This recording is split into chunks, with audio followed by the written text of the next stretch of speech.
ಓಂ ಶ್ರೀ ಗುರು ಬಸವಲಿಂಗಾಯ ನಮಃ.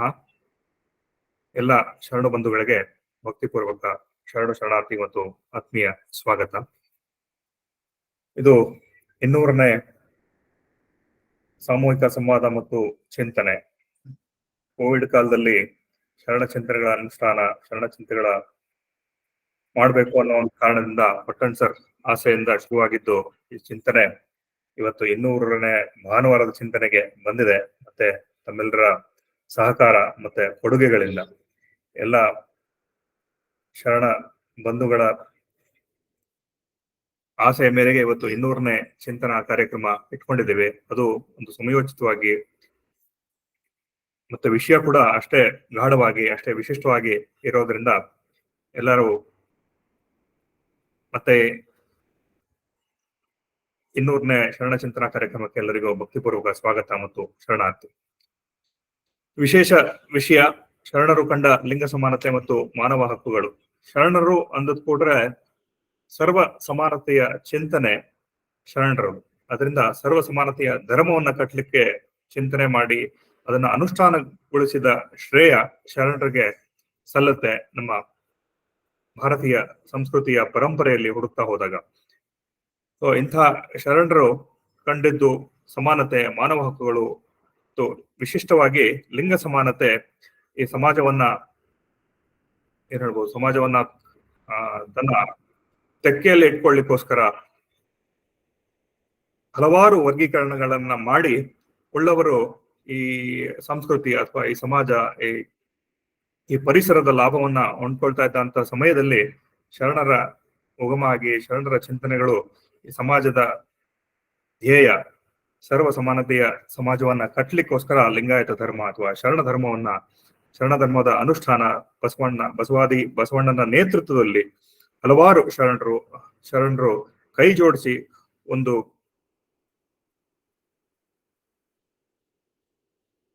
ಒಂದು ಸಮಾಜವನ್ನ ಕಟ್ಟಲಿಕ್ಕೆ ಪ್ರಯತ್ನ ಪಡ್ತಾರೆ. ಅದು ಸರ್ವ ಸಮಾನತೆಯ ಧರ್ಮ ಅಥವಾ ಸರ್ವ ಸಮಾನತೆಯ ಸಮಾಜ ಕಲ್ಯಾಣದಲ್ಲಿ ಹುಟ್ಟಿ ಹಲವಾರು ಕರ್ನಾಟಕದಾದ್ಯಂತ ಅಥವಾ ದೇಶದ ಹಲವು ಭಾಗಗಳಿಂದ ಹಲವಾರು ಶರಣರು ಬಂದು ಕೈ ಜೋಡಿಸ್ತಾ ಈ ಕ್ರಾಂತಿ ಅಥವಾ ಚಳುವಳಿಗೆ ಕೈ ಜೋಡಿಸ್ತಾರೆ. ಎಲ್ಲ ಶರಣರನ್ನ ಇವತ್ತು ನೆನೆಸ್ಕೊಳ್ತಾ ಇಂದಿನ ಕಾರ್ಯಕ್ರಮವನ್ನ ಮಾಡ್ಲಿಕ್ಕೆ ನಾವೆಲ್ಲ ಸಜ್ಜಾಗಿದ್ದೇವೆ. ಎಂದಿನಂತೆ ಕಾರ್ಯಕ್ರಮದ ಆರಂಭವನ್ನು ಭಕ್ತಿಯಿಂದ ನಮ್ಮ ಶೆಟ್ಟರ್ ಸರ್ ಒಂದು ವಚನ ಪ್ರಾರ್ಥನೆ ನಡೆಸ್ಕೊಡ್ಬೇಕಂತ ಕೇಳ್ಕೊಳ್ತೀನಿ. ಶೆಟ್ಟರ್ ಸರ್. ಹಾ ಸರ್, ಕೇಳ್ತಲ್ಲ ಸರ್? ಸರ್ ಕೇಳ್ತಿದೆ. ಹಾ.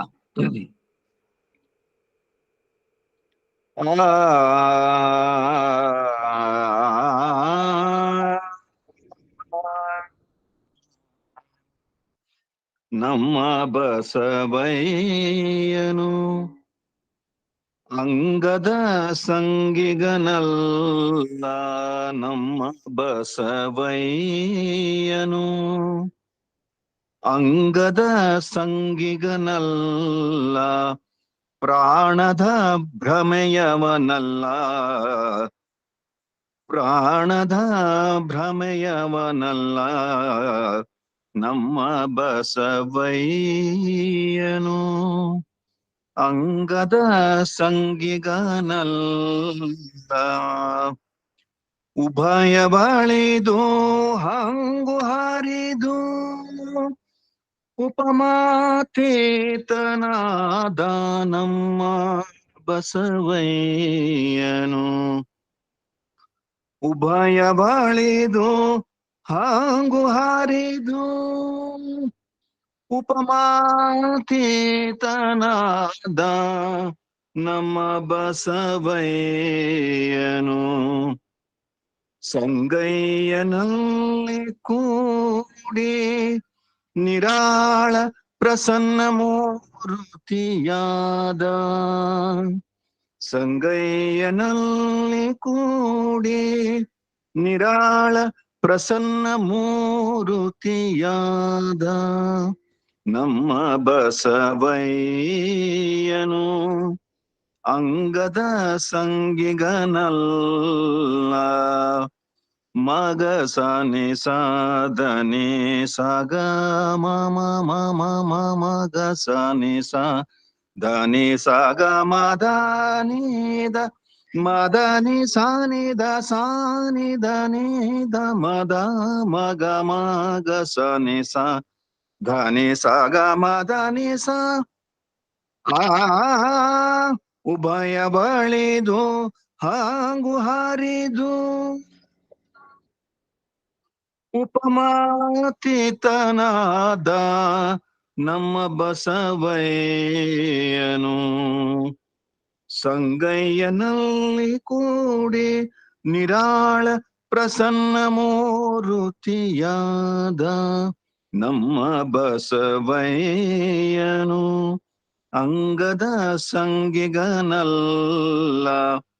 ಪ್ರಾಣದ ಭ್ರಮಯವನಲ್ಲ ನಮ್ಮ ಬಸವಯ್ಯನು ಆ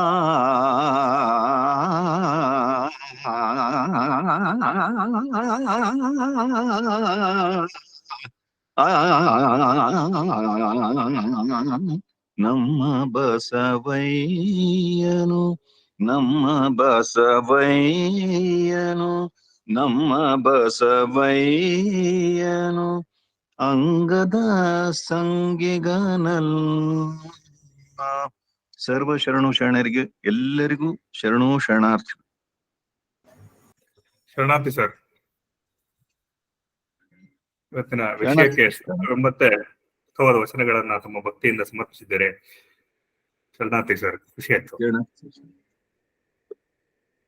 ಈ ವಿಷಯವನ್ನ ಹಂಚಿಕೊಳ್ಳಿಕ್ಕೆ ನಮ್ಮ ವಚನಾಧ್ಯಯನ ವೇದಿಕೆ ಮತ್ತು ಅಕ್ಕನ ಅರಿವು ಗುಂಪಿನಲ್ಲಿ ಸಕ್ರಿಯವಾಗಿ ಹಲವಾರು ದಿನಗಳಿಂದ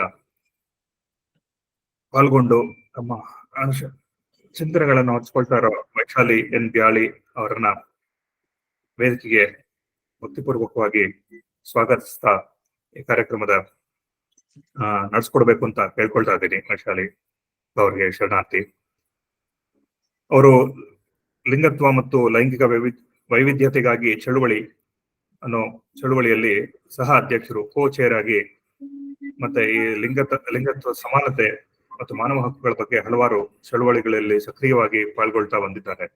ಮತ್ತೆ ಹಲವಾರು ಜನ ಜಾಗೃತಿ ಕಾರ್ಯಕ್ರಮಗಳಲ್ಲಿ ನಾಟಕಗಳ ಮೂಲಕ ಲಿಂಗ ಸಮಾನತೆ ಬಗ್ಗೆ ಸಮಾಜದಲ್ಲಿ ಅರಿವನ್ನ ಮೂಡಿಸ್ತಾ ಬಂದಿದ್ದಾರೆ.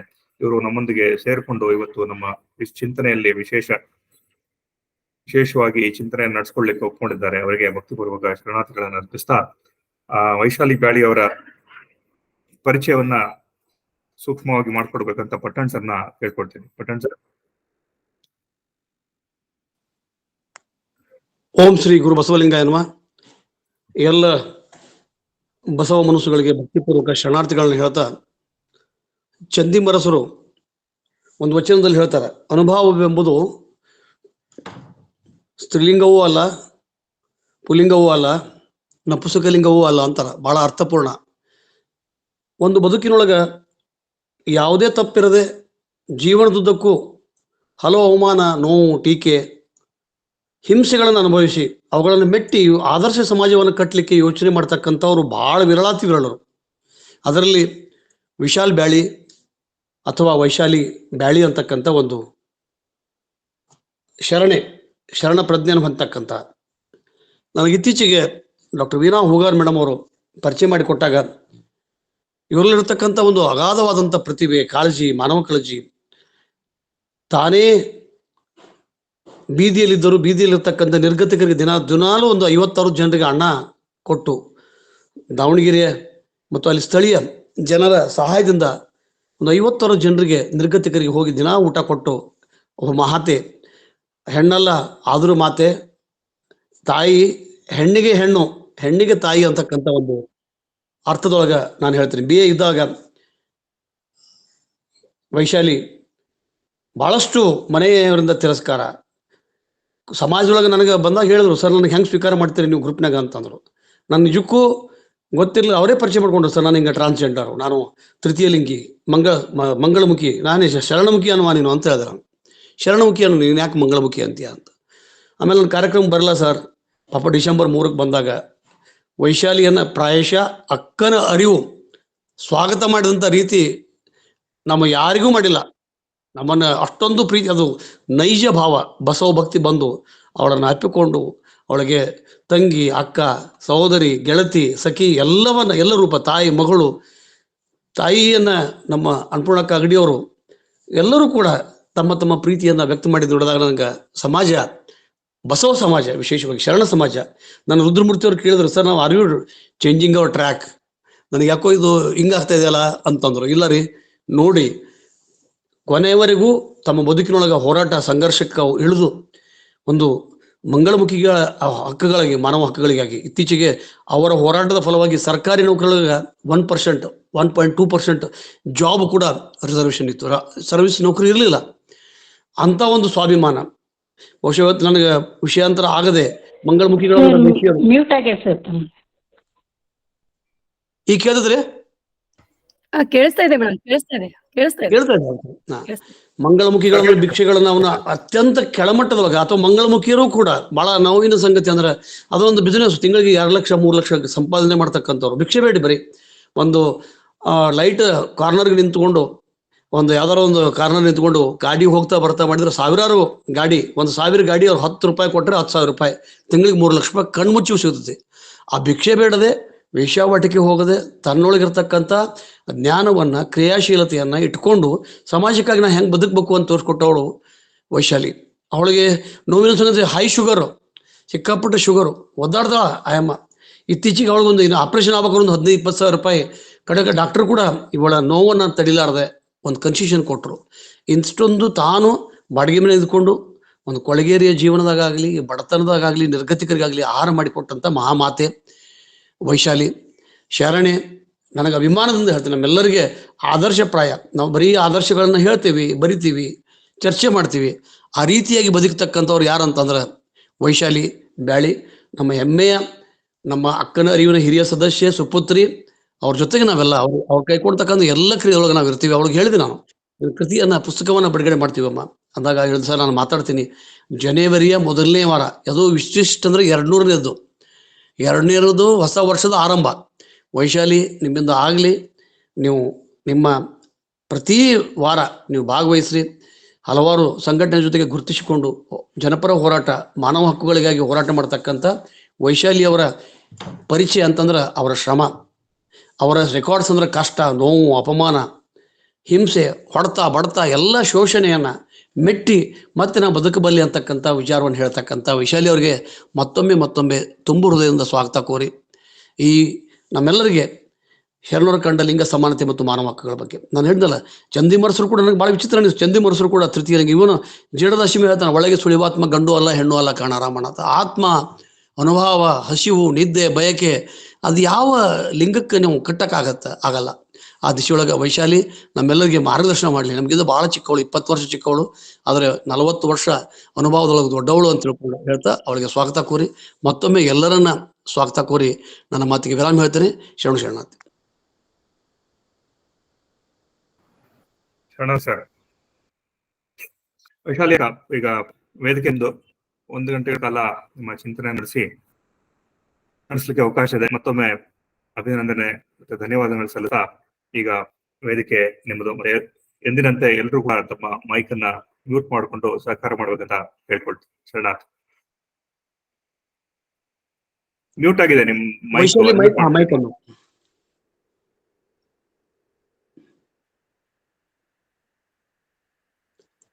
ಮೈಕ್ ರೀತಿ ವೈಶಾಲಿ ಫೋನ್ ನಲ್ಲಿ ವೈಶಾಲಿ ಆರಂಭ ಮಾಡಿ, ಕಾರ್ನರ್ದಲ್ಲಿ ಮೈಕ್ ಇದೆ ನೋಡಿ, ಮೈಕ್ ಅದನ್ನು ಟಚ್ ಮಾಡ್ರಿ. ನಿಮ್ಗೆ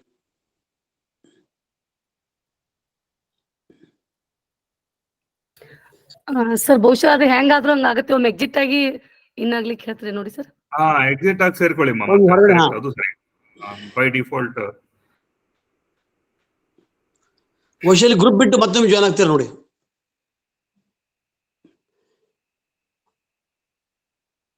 ವೈಶಾಲಿ ಮೈಕ್ ಮ್ಯೂಟ್ ಆಗಿದೆ ನಿಮ್ದು, ಮೈಕ್ ಕಾರ್ನರ್ದಲ್ಲಿ ಅದನ್ನ ಟಚ್ ಮಾಡಿ. ನಿಮ್ಮೆ ವೈಶಾಲಿ ಮೇಡಮ್ ಗೂಗಲ್ ಮೀಟ್ ಇಂದ ಹೊರಗಡೆ ಹೋಗಿ ಮತ್ತೆ ರೀಜಾಯ್ನ್ ಆಗಿ ಮೇಡಮ್ ಪ್ಲೀಸ್. ಎಕ್ಸಿಟ್ ಆಗಿ ಮತ್ತೆ ಬನ್ನಿ.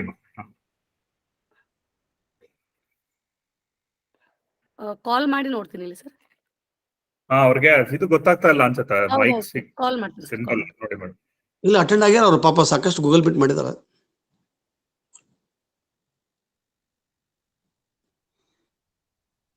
ವೈಶಾಲಿಯಲ್ಲಿ ಯಾರಾದ್ರೂ ಇದ್ರೆ ಅಲ್ಲಿ ಮೈಕ್ ಮ್ಯೂಟ್ ಅನ್ಮ್ಯೂಟ್ ಮಾಡ್ಕೊಡ್ರಿ ಅವನು ಮೇಲೆ ಬಲಗಡೆ. ಆಗಿಲ್ಲ. ಆ ಮೈಕ್ ರೀತಿ ಒಂದು ಸಿಂಬಲ್ ಇದೆ ನೋಡಿ, ಅದು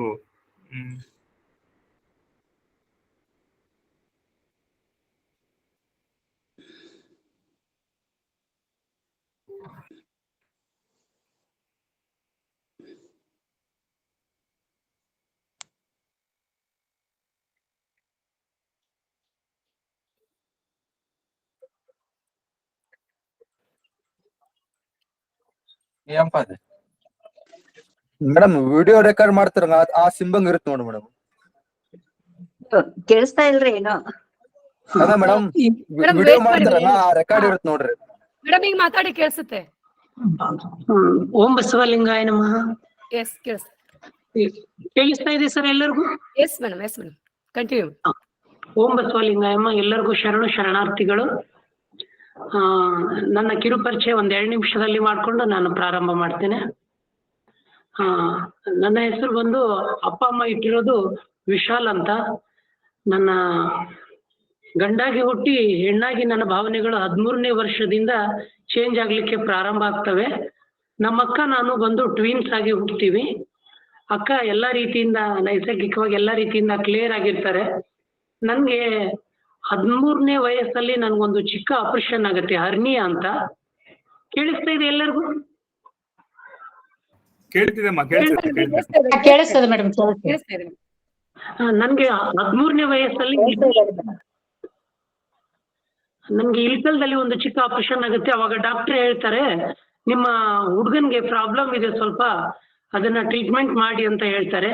ಮುಂದೆ ನನ್ಗೆ 14-15 ವಯಸ್ಸಾದಂಗೆಲ್ಲ ನನ್ಗೆ ಆಲ್ಮೋಸ್ಟ್ ಅಲ್ಲ, ಅದು ತುಂಬಾ ದೀರ್ಘವಾಗಿ ನನ್ನಲ್ಲಿ ಹೆಣ್ಣುತನ ಕಾಡ್ಲಿಕ್ಕೆ ಪ್ರಾರಂಭ ಆಗುತ್ತೆ.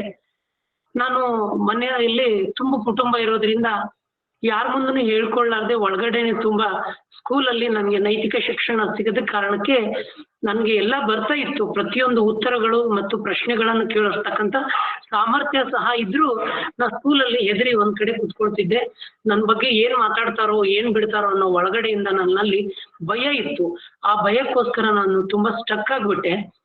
ಸ್ಟಕ್ ಆದ ನಂತರ ನಾನು ಒಳಗಡೆ ಇರೋ ಹೆಣ್ತನ ಯಾರ ಮುಂದೆ ಹೇಳ್ಕೋಬೇಕು ಅನ್ನೋದು ತಿಳಿಯಲ್ಲ. ಆಗ ಆ ಸ್ಕೂಲಲ್ಲಿ ನನ್ನ ಪ್ರೈಮರಿ ಸ್ಕೂಲ್ ಟೀಚರ್ ನನ್ನನ್ನ ಬೇರೆ ರೀತಿ ನನ್ನ ದೈಹಿಕವಾಗಿ ಅನುಭವಿಸ್ಲಿಕ್ಕೆ ಪ್ರಯತ್ನ ಪಡ್ತಾನೆ. ಅವಾಗ ನನ್ಗೆ ಅದು ಮನೇಲೂ ಹೇಳಕ್ಕಾಗಲ್ಲ, ಸ್ಕೂಲಲ್ಲಿ ಗೆಳೆಯರ ಹತ್ರನೂ ಹೇಳಕ್ಕಾಗಲ್ಲ. ಅಂತ ಒಂದು ಸಂದಿಗ್ಧ ಪರಿಸ್ಥಿತಿಯಲ್ಲಿ ನನ್ನ ಜೀವನ ಪ್ರಾರಂಭ ಆಗುತ್ತೆ. ಪ್ರಾರಂಭ ಆದಾಗ ನನ್ಗೆ ಮನೇಲಿ ಹೆಣ್ಮಕ್ಳಾಗೆ ನಡಿಬೇಡ, ಗಂಡುಡ್ರಾಗೆ ಇರು, ಹಾಗೆಲ್ಲ ಎಲ್ಲರ ಜೊತೆನೂ ಮಿಂಗಲ್ ಆಗು ಅಂದ್ರೆ ನಾನ್ ಜಾಸ್ತಿ ನನ್ ಗೆಳತಿಯರ ಜೊತೆನೆ ಮಿಂಗಲ್ ಆಗ್ತಿದ್ದೆ, ಗೆಳೆಯರ ಜೊತೆ ಮಿಂಗಲ್ ಆಗ್ತಿದ್ದಿಲ್ಲ. ಇದು ಮೂಲತಃ ನನ್ ಕಡೆ ಬಂದಿರ್ತಕ್ಕಂಥ ಒಳಗಡೆ ಇರ್ತಕ್ಕಂಥ ಗುಣಲಕ್ಷಣಗಳಾಗ್ತವೆ. ನನ್ಗೆ ಹೆಣ್ಣಿನಾಗೆ ಸೀರೆ ಉಡ್ಬೇಕು, ಹೆಣ್ಣಿನಾಗೆ ಜೀವನ ಮಾಡ್ಬೇಕು, ಹೆಣ್ಮಕ್ಳಾಗೆ ದೇವಸ್ಥಾನಕ್ಕೆ ಹೋಗ್ಬೇಕು, ರಂಗೋಲಿ ಹಾಕ್ಬೇಕು, ಈ ತರ ಎಲ್ಲ ಒಳಗಡೆ ತುಂಬಾ ಭಾವನೆಗಳು ಕಾಡ್ತಾ ಇರೋ ವೇಳೆಯಲ್ಲಿ ಇಲ್ಲಿದ್ರೆ ನನ್ಗೆ ಸ್ವತಂತ್ರ ಸಿಗಲ್ಲ ಅಂತ ಹೇಳಿ ನನಗೆ ಯಾರು ಮನೆಯಿಂದ ಹೊರಗಡೆ ಹಾಕ್ಲಿಲ್ಲ. ನಾನು ನನ್ನ ಒಂದು ಅಭಿರುಚಿಗೆ, ನನ್ನ ಜೀವನಕ್ಕೋಸ್ಕರ ನಾನು ಹೊರಗಡೆ ಬಂದ್ಬಿಡ್ತೀನಿ. Degree discontinue, final year discontinue ಮಾಡಿ ಬಂದ್ಬಿಡ್ತೀನಿ.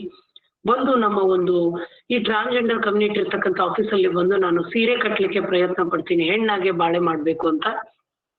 ಅಲ್ಲಿಂದ ನನ್ನ ಜೀವನ 19ನೇ ವಯಸ್ಸಿಂದ ವೈಶಾಲಿ ಅಂತ ಪ್ರಾರಂಭ ಆಗುತ್ತೆ. ಅಲ್ಲಿವರೆಗೂ ನಾನು ಹೆಣ್ಮಕ್ಳಾಗೇನೆ ತುಂಬಾ ಒಳಗಡೆನೆ ತುಂಬಾ ನೊಂದು ನನಗೆ ಅಪರಾಧಿ ಮನೋಭಾವ ಕಾಡ್ತಾ ಇತ್ತು. ಆಕ್ಚುಲಿ ನನ್ನದಲ್ಲದ ತಪ್ಪಿಗೆ ನನಗೆ ಇದು ನನ್ನ ಪರಿಚಯ ಅಂತ ಹೇಳ್ಬೋದು. ನಾನು ಇಲ್ಲಿ ಒಂದು ಮಾತನ್ನ ಹೇಳಲಿಕ್ಕೆ ಇಷ್ಟಪಡ್ತೀನಿ. ನಿಮ್ಮ ಈ ವೇದಿಕೆಯ ಬಾಗಿಲಲ್ಲಿ ನಾವು ಯಾವ ಹಾಡನ್ನ ಹಾಡ್ಲಿ, ನಿಮ್ಮ ಈ ವೇದಿಕೆಯ ಬಾಗಿಲಲ್ಲಿ ನಾವು ಯಾವ ಹಾಡನ್ನು ಹಾಡಲಿ, ನಿಮ್ಮ ಚರಣ ಕಮಲದೆಡೆಗೆ ಯಾವ ರಾಗ ನುಡಿಸಲಿ ಅನ್ನೋ ಒಂದು ಭಾವನೆ ಬರ್ತಾ ಇದೆ. ಯಾಕೆ ಅಂದ್ರೆ ನನಗೆ ಈ ತರನು ಪ್ರಪಂಚ ಇದೆ ಅನ್ನೋದು 10 ವರ್ಷದ ಕೆಳಗಡೆನೆ ಗುರ್ತಾಗಿದ್ರೆ ನಿಜವಾಗ್ಲೂ ನನ್ನ 10 ವರ್ಷಗಳ ಕಾಲ ಹೋಯ್ತಲ್ಲ, ಸಮಯ ವಾಪಸ್ ಹಿಡಿಲಿಕ್ಕಾಗಲ್ಲ. ಇಂಥ ವೇದಿಕೆ ನನಗೆ ಇಂಥ ಒಂದು ಸ್ಥಾನವನ್ನು ಕೊಟ್ಟಿದೆ. ಇಲ್ಲಿ ಲಿಂಗ ಸಮಾನತೆಯಲ್ಲಿ, ವರ್ಣ ಮತ್ತು ಭೇದಗಳ ಒಂದು ಸಂಘರ್ಷದಲ್ಲಿ, ಈ ಮಾನವೀಯ ಮೌಲ್ಯಗಳ ಒಂದು ದೊಡ್ಡ ಒಂದು ಸಂಘರ್ಷದಲ್ಲಿ ನಾ ಈ ರೀತಿ ಇದ್ರು ನನ್ನನ್ನ ಒಂದು ಸ್ವೀಕಾರ ಮಾಡ್ತಕ್ಕಂಥ ಈ ಮನೋಭಾವ ಅಕ್ಕನ ಅರಿವಿಗೆ ಬಸವ ವಚನ ವೇದಿಕೆಗೆ ಇದೆ ಅಂದ್ರೆ ನಿಜವಾಗ್ಲೂ ನಾ ಪ್ರಥಮವಾಗಿ ಬಸವಾದಿ ಪ್ರಥಮರ ಪ್ರಮಾಣವಾಗಿ ನಿಮ್ಮೆಲ್ಲರಿಗೂ ನನ್ನ ಶರಣಾರ್ಥಿಗಳನ್ನ ಹೇಳಲಿಕ್ಕೆ ಇಷ್ಟಪಡ್ತೀನಿ. ನಾನು ಯಾವ್ದು ಸೀರೆ ಕಟ್ಟಬೇಕಾದ್ರೆ ಉದ್ದೇಶ ನಾನು ಗಳಿಸ್ಬೇಕು ಅಂತ ಯಾವ್ದೋ ಉದ್ದೇಶ ಇರ್ಲಿಲ್ಲ. ನನ್ಗೆ ಕೈ ತಟ್ಟಿ ಜೀವನ ಮಾಡ್ಬೇಕಾದ್ರೆ ನನ್ನಲ್ಲಿ ಸ್ವಾಭಿಮಾನ ತುಂಬಾ ಅಡ್ಡೆಯಾಗಿ ಕಾಡ್ತಿತ್ತು. ನನ್ಗೆ ಆ ಜೀವನ ನಿಜವಾಗ್ಲೂ ಇಂಟ್ರೆಸ್ಟ್ ಇರ್ಲಿಲ್ಲ. ತಿಳುವಳಿಕೆ ಇರ್ಲಾರ್ದಂತ ವಯಸ್ಸಲ್ಲಿ ನಾನು ಈ ಜೀವನದಲ್ಲಿ ಬಿದ್ದಿದ್ದು ಒಂದು ದೊಡ್ಡ ತಪ್ಪು. ನನ್ನ ಹಾಗೆ ಎಷ್ಟೋ ಒಳಗಡೆ ನೊಂದು ತಮ್ಮ ಜೀವನವನ್ನ ಅಂತ್ಯಗೊಳಿಸಿದವರು ತುಂಬಾ ಇದ್ದಾರೆ.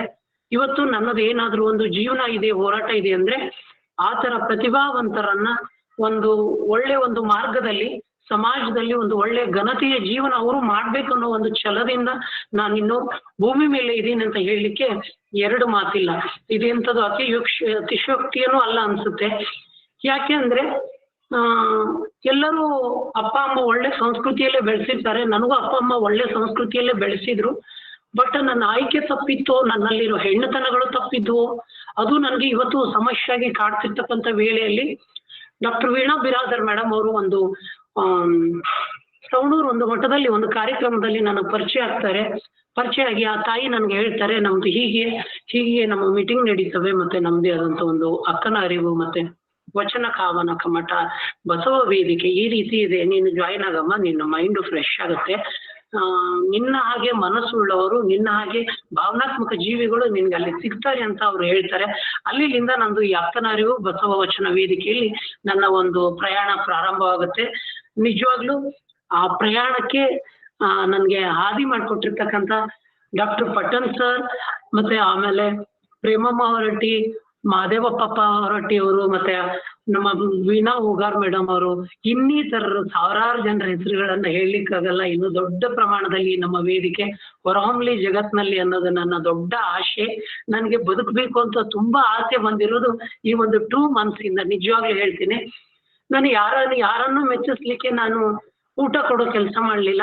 ನಾನು ತುಂಬಿದ ಕುಟುಂಬದಲ್ಲಿ ಒಂದು ರೈತಾಪಿ ಕುಟುಂಬದಲ್ಲಿ ಬೆಳೆದು ಬಂದಾಗ ನನ್ಗೆ ನೀ ಸೀರೆ ಉಟ್ರೆ ನಿನ್ಗೆ ಇರ್ಲಿಕ್ಕೆ ವ್ಯವಸ್ಥೆ ಮಾಡ್ಕೊಡ್ತೀವಿ, ನಿನ್ಗೆ ಅನ್ನನೂ ಸಿಗುತ್ತೆ, ಬೇಸಿಕ್ ಫುಡ್ ಮನೇನೂ ಸಿಗುತ್ತೆ ಅಂತ ಹೇಳಿದ್ರು.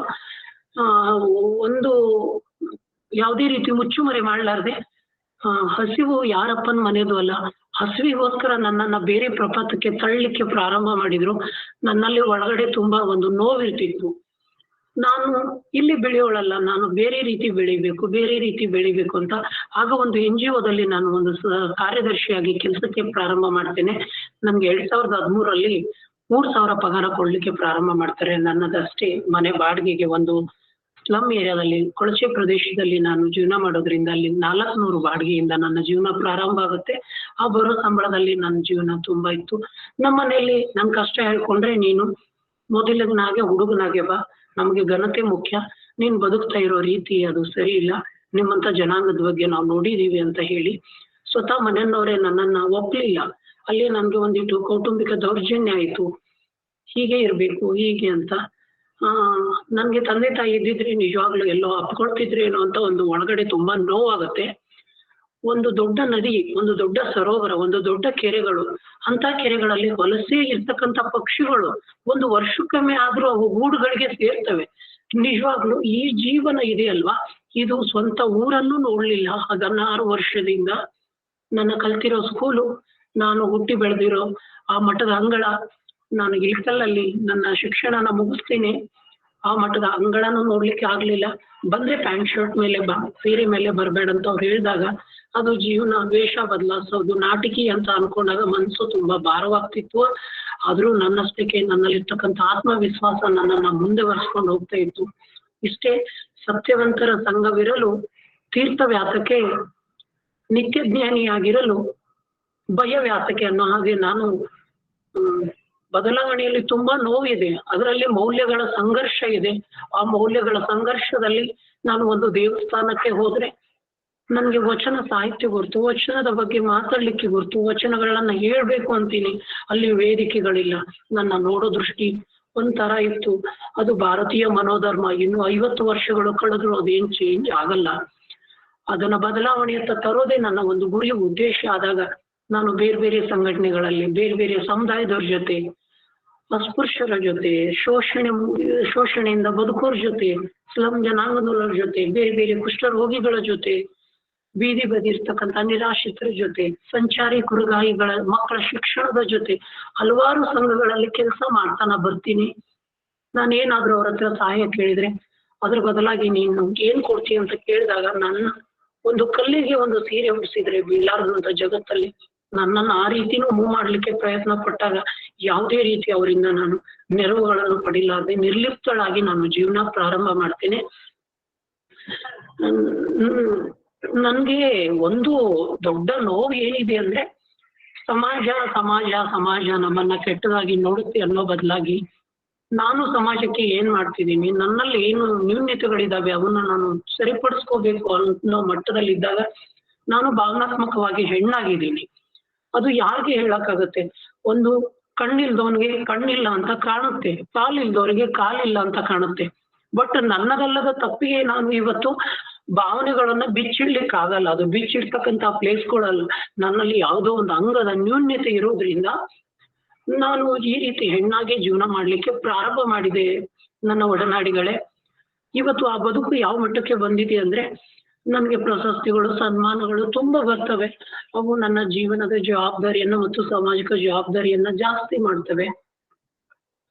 ಆದ್ರೆ ನಮ್ಮನ್ನ ಆರ್ಥಿಕವಾಗಿ ನಾವು ಯಾಕೆ ಕುಗ್ಗುತ್ತೀವಿ ಅಂದ್ರೆ ನನ್ಗೆ ಭಿಕ್ಷಾಟನೆ ಮಾಡಿ ಹೋಗಿ ಕೈ ಹೊಡಿಲಿಕ್ಕೆ ನನ್ಗೆ ಇಷ್ಟ ಇಲ್ಲ. ಯಾಕೆ ಇಷ್ಟ ಇಲ್ಲ ಅಂದ್ರೆ ದೇವ್ರು ಎಲ್ಲಾ ಅಂಗಾಂಗಗಳನ್ನು ಸರಿಯಾಗಿ ಕೊಟ್ಟಾಗ, ಹಾಗೆ ನನಗೂ ಎಲ್ಲರಿಗೂ ಕೊಟ್ಟಿರ್ತಕ್ಕಂಥ ಪಂಚೇಂದ್ರಿಯಗಳು, ಜ್ಞಾನೇಂದ್ರಿಯಗಳನ್ನು ಕೊಟ್ಟಾಗ ನಾನು ಯಾಕೆ ಎಲ್ಲರ ಹಾಗೆ ಬದುಕಬಾರ್ದು? ಒಂದು ಪಕ್ಷಿಗಳು ಗೂಡು ಕಟ್ತವೆ ಯಾರ ಸಹಾಯಕ್ಕೆ, ಎಲ್ಲೆಲ್ಲೋ ಕಡ್ಡಿಗಳನ್ನ ತಗೊಂಡ್ ಬಂದು ಎಲ್ಲೆಲ್ಲೋ ತಿರುಗ್ತವೆ, ರಾತ್ರಿ ಒಂದು ಅವ್ರು ಗೂಡು ಸೇರ್ತವೆ. ಅಂತಹ ಪಕ್ಷಿಗಳು ಬದುಕ್ತಿರ್ಬೇಕಾದ್ರೆ ನಂದು ಒಂದು ಜೀವನ ದೊಡ್ಡದಲ್ಲ ಅಂತ ಹೇಳಿ ನಾನು ಹಲವಾರು ವೇದಿಕೆಗಳಲ್ಲಿ ಲಿಂಗ ಸಮಾನತೆ ಮತ್ತು ಅಸ್ಪೃಶ್ಯತೆ ಬಗ್ಗೆ ಹಲವಾರು ಕೆಲಸಗಳನ್ನ ಮಾಡ್ತಾ ಇಲ್ಲಿವರೆಗೂ ಬಂದಿದ್ದೀನಿ. ಈ ಒಂದು ಕಾರ್ಯಕ್ರಮದಲ್ಲಿ ನನ್ನನ್ನ ನೀವು ಅನುಭಾವಿ ಅಂತ ಹೇಳಿರೋದು ಅದು ಸಣ್ಣ ಪದ ಅಲ್ಲ. ಅದು ನಿಜವಾಗ್ಲೂ ಅದು ನನ್ಗೆ ಹೇಳಲಿಕ್ಕೆ ಅರ್ಹತೆ ನನ್ನಲ್ಲಿ ಇದೆಯಾ ಅಂತ ನನಗೆ ಇವತ್ತು ದೊಡ್ಡ ಒಂದು ಪ್ರಶ್ನೆ ಕಾಡ್ತಾ ಇದೆ.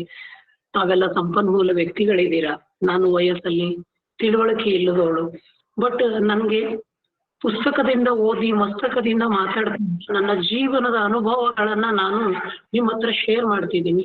ಶೋಷಣೆ ಅನ್ನೋ ಪದನ ನಾನು PUC SSLC ಡಿಗ್ರಿಯಲ್ಲಿ ಓದಿದ್ದುಂಟು.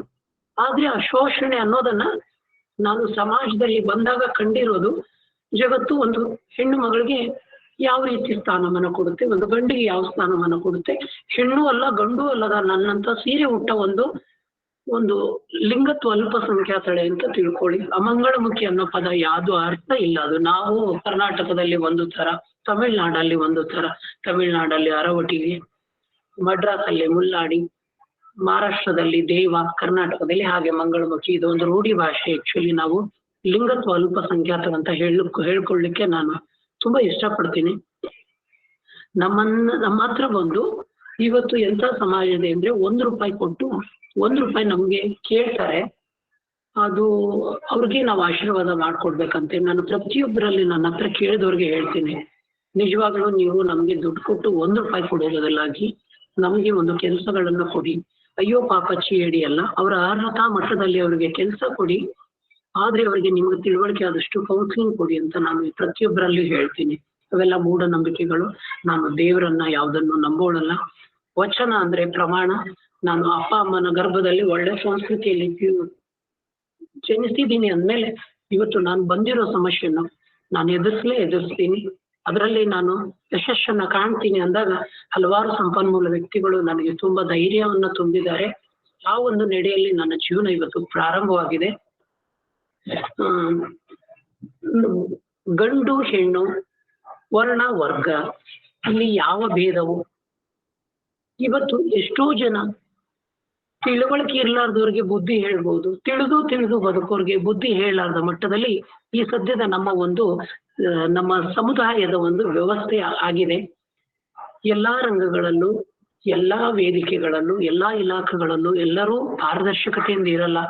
ಯಾರೋ ಒಬ್ರು ಮಾಡ್ತಕ್ಕಂಥ ಕೆಲಸಕ್ಕೆ ಇಡೀ ಸಮುದಾಯವನ್ನೇ ದ್ವೇಷಿಸೋದು, ನನ್ನ ಹತ್ರ ಬಂದ್ರೆ ಸಾಕಷ್ಟು ಜನ ನೀವ್ ಹೀಗೆ, ನಿಮ್ ಜನ ಹೀಗೆ, ನಿಮ್ ಜನ ಹೀಗೆ ಅಂದಾಗ ನಾನು ಪ್ರತಿಯೊಬ್ಬರಿಗೂ ಅದ್ರ ಬಗ್ಗೆ ಎಕ್ಸ್ಪ್ಲೈನ್ ಮಾಡಕ್ಕಾಗಲ್ಲ. ಯಾರೋ ಮಾಡ್ತಾ ಇರುವಾಗ ನಾವು ಈ ರೀತಿ ಜೀವನ ಮಾಡ್ತಿರೋದು ಎಷ್ಟೋ 1% ಅಲ್ಲಿ ನಾವು ಇಡೀ ಒಂದು ಜಗತ್ತಲ್ಲಿ 1% ಇರೋ ಜನ, 1% ಅಲ್ಲಿ ಸರ್ಕಾರಕ್ಕೂ ಇವತ್ತು ಗೊಂದಲವಾಗಿದ್ದೀವಿ. ನಮ್ಮಲ್ಲಿ ಸಾವಿರಾರು ತರದ ವಿಧಗಳು ಬರ್ತವೆ. ಕರ್ನಾಟಕದಲ್ಲಿ ಬಂದ್ರೆ ಉತ್ತರ ಕರ್ನಾಟಕದ ಜೋಗಪ್ಪಗಳು ಅಂತ ಬರ್ತಾರೆ, ಟ್ರಾನ್ಸ್ಜೆಂಡರ್ಸ್ ಅಂತ ಬರ್ತಾರೆ, ಫೀಮೇಲ್ಸ್ ಅಂತ ಬರ್ತಾರೆ, ಮತ್ತೆ ಆಮೇಲೆ ಬಂದು ಇವ್ರು ಬರ್ತಾರೆ, ಗೇಸ್ ಬರ್ತಾರೆ, ಲೆಸ್ಬಿನ್ಸ್ ಬರ್ತಾರೆ, ಬೈಸೆಕ್ಸುವಲ್ ಪರ್ಸನ್ಸ್ ಬರ್ತಾರೆ. ಒಂದೇ ಛತ್ರಿ ಹಲವಾರು ಕಡ್ಡಿ ವಿಧಗಳಲ್ಲಿ ಅವರವರ ವೇಷಗಳು, ಅವರವರ ನಡತೆಗಳು, ಅವರ ಜೀವನ ಶೈಲಿ ಚೇಂಜ್ ಆಗಿರುತ್ತೆ. ಆ ಒಂದು ಅಡಿಯಲ್ಲಿ ಸರ್ಕಾರಗಳು ನಮಗೆ ಇವತ್ತು 800 ಒಂದು ಪೆನ್ಷನ್ ಕೊಡ್ತಾ ಇದ್ದಾರೆ. ಆ ಪೆನ್ಷನ್ ಯಾವುದಕ್ಕೂ ಸಾಲ್ತಾ ಇಲ್ಲ. ನಾವು ಜಾಸ್ತಿ ಹಳ್ಳಿ ಗ್ರಾಮೀಣ ಪ್ರದೇಶದಲ್ಲಿ ಇರೋದಕ್ಕಿಂತ ಸಿಟಿಯಲ್ಲಿ ಅರ್ಬನ್ ಏರಿಯಾದಲ್ಲಿ ಇರೋದ್ರಿಂದ ಅಲ್ಲಿ ಖರ್ಚುಗಳು, ಅಲ್ಲಿ ಓಡಾಟ, ಮನೆ ಬಾಡಿಗೆಗಳು, ಇನ್ನಿತರ ಖರ್ಚುಗಳಿಗೆ 800 ಯಾವುದು ಸಾಲಲ್ಲ. ಇವತ್ತು ಕೈ ತಟ್ಟಿ ಜೀವನ ಮಾಡೋರು ಕೋಟಿ ಲಕ್ಷ ಗಳಿಸಿದವರು ಇದ್ದಾರೆ. ಬಟ್ ಅವರು ಸಮಾಜ ಅವರನ್ನು ಒಪ್ಪಲಾರದ ದೃಷ್ಟಿಯಲ್ಲಿ ಅವ್ರು ಏನ್ ಮಾಡ್ತಾರೆ, ದಬ್ಬಾಳಿಕೆಯಿಂದ ಜೀವನ ಮಾಡ್ತಾರೆ. ಆಲ್ಮೋಸ್ಟ್ ಆಲ್ ನಾನು ಸಣ್ಣ ಸಮುದಾಯದವ್ರಿಗೆ ಅಂದ್ರೆ ನನ್ಕಿಂತ ಜೂನಿಯರ್ಸ್ಗೆ ನಾವನ್ನೆಲ್ಲ ಹೇಳ್ತಾ ಬರ್ತಿದ್ದೀನಿ. ಎಷ್ಟೋ ಜನರದ್ದು ಎಜುಕೇಶನ್ ಡಿಸ್ಕಂಟಿನ್ಯೂ ಆದಾಗ ಆ ಎಜುಕೇಶನ್ ಅನ್ನು ಮುಂದುವರಿಸ್ಕೊಂಡು ಹೋಗ್ಲಿಕ್ಕೆ ಅವರಿಗೆ ನಾನು ವ್ಯವಸ್ಥೆನೂ ಮಾಡಿದ್ದೀನಿ. ಹಾಗೆ ನನ್ಗೆ ಹಸಿವು ಅನ್ನೋದ್ರದ್ದು ಒಂದು ನೋವು ತುಂಬಾ ಕಾಡ್ತಿತ್ತು. ಅವಾಗ ನಾನು ಅರ್ಥ ಮಾಡ್ಕೊಂಡೆ, ನನ್ನಲ್ಲಿ ಒಂದು ತಿಂಗಳ 2-3 ಕ್ವಿಂಟಲ್ ಅಕ್ಕಿ ತಗೊಂಡ್ಬಂದು ನಾನು ದಿನನಿತ್ಯ ಅನ್ನ, ಪುಳಿಯೋಗರೆ, ಚಿತ್ರಾನ್ನ ಒಂದು ತರ ಮಾಡಿ ನಾನು ಊಟ ಕೊಡ್ಬೋದಲ್ವಾ. ನಾನು ದೇಶದ ಸತ್ಪ್ರಜೆ ಇದ್ದೀನಿ, ಎಲ್ಲರಿಗಿರ್ತಕ್ಕಂಥ ಕರ್ತವ್ಯಗಳಿದಾವೆ, ಎಲ್ಲರಿಗಿರ್ತಕ್ಕಂಥ ಹಕ್ಕುಗಳು ನನಗಿದಾವಂತ ನನ್ನಲ್ಲೇ ನಾನು ಸಂಕಲ್ಪ ಮಾಡ್ಕೊಂಡು ನಾನು 7 ವರ್ಷದಿಂದ ಆ ಕೆಲಸ ಮಾಡ್ತಾ ಬಂದಿದ್ದೀನಿ. ನನ್ನ ಕೆಲಸ ನಾ ಮಾಡಿದ್ದೀನಿ. ಇವತ್ತು ಸಮಾಜ ನನ್ನನ್ನ ಒಂದು ರಿಕಗ್ನೈಸ್ ಮಾಡ್ತಾ ಇದೆ. ವೈಶಾಲಿ ಹೀಗೆ, ವೈಶಾಲಿ ತಾಯಿಯವರು ಹೀಗೆ ಅಂತ. ಆ ಸತ್ಯವಂತರ ಜನರ ಜೊತೆ ಇವತ್ತು ನನ್ನ ಬದುಕು ಹಸನಾಗಿ ನಡೆದಿದೆ. ಬೆಳಗಿನಿಂದ ರಾತ್ರಿವರೆಗೂ ತುಂಬಾ ನಾನು ಖುಷಿಯಾಗಿರ್ತೀನಿ. ರಾತ್ರಿ ನನಗೆ ಇವತ್ತುವರೆಗಾದ್ರೂ ಹಬ್ಬ ಹರಿದಿನಗಳು ಬಂದಾಗ, ಯಾವ ಫಂಕ್ಷನ್ಸ್ಗಳು ಬಂದಾಗ ನಾನು 13 ವರ್ಷದಿಂದ ನಮ್ಮ ಮನೆಯಲ್ಲಿ ಬರ್ತಕ್ಕಂಥ ಪ್ರತಿಯೊಂದು ಕಾರ್ಯಕ್ರಮಗಳನ್ನ ಫೋಟೋಸ್ ಅಲ್ಲೇ ನೋಡ್ತೀನಿ. ಅದೊಂದು ದೊಡ್ಡ ವಿಪರ್ಯಾಸ. ಯಾಕೆ ಅಂದ್ರೆ ಅದು ಅವ್ರಿಗೆ ಘನತೆ ಹೆಚ್ಚು. ಅಲ್ಲಿ ಯಾವ ಜೀವಕ್ಕೂ ಬೆಲೆ ಇಲ್ಲ. ಅಂಗವೈಕಲ್ಯ ಬರಬಾರ್ದು ಅಂತ ಒಂದು ತಾಯಿಗೆ ಒಂದು ಟ್ರೀಟ್ಮೆಂಟ್ ಕೊಡ್ತಾರೆ. ನಮ್ಮ ಹಾಗೆ ಮಕ್ಕಳು ಹುಟ್ಟಬಾರ್ದಂತ ಒಂದು ಟ್ರೀಟ್ಮೆಂಟ್ ಇದ್ದಿದ್ರೆ ಇವತ್ತು ಈ ನನ್ನ ಬದುಕು ಈ ರೀತಿ ಆಗ್ತಿರ್ಲಿಲ್ಲ. ನನ್ನ ಶರಣೆಯರಿಗೆ ನನ್ನ ಮನದಾಳದ ಮಾತನ್ನ ಹೇಳಿದೆ. ನನ್ನ ಮಾತುಗಳನ್ನ ಪ್ರಾರಂಭ ಮಾಡ್ತೇನೆ.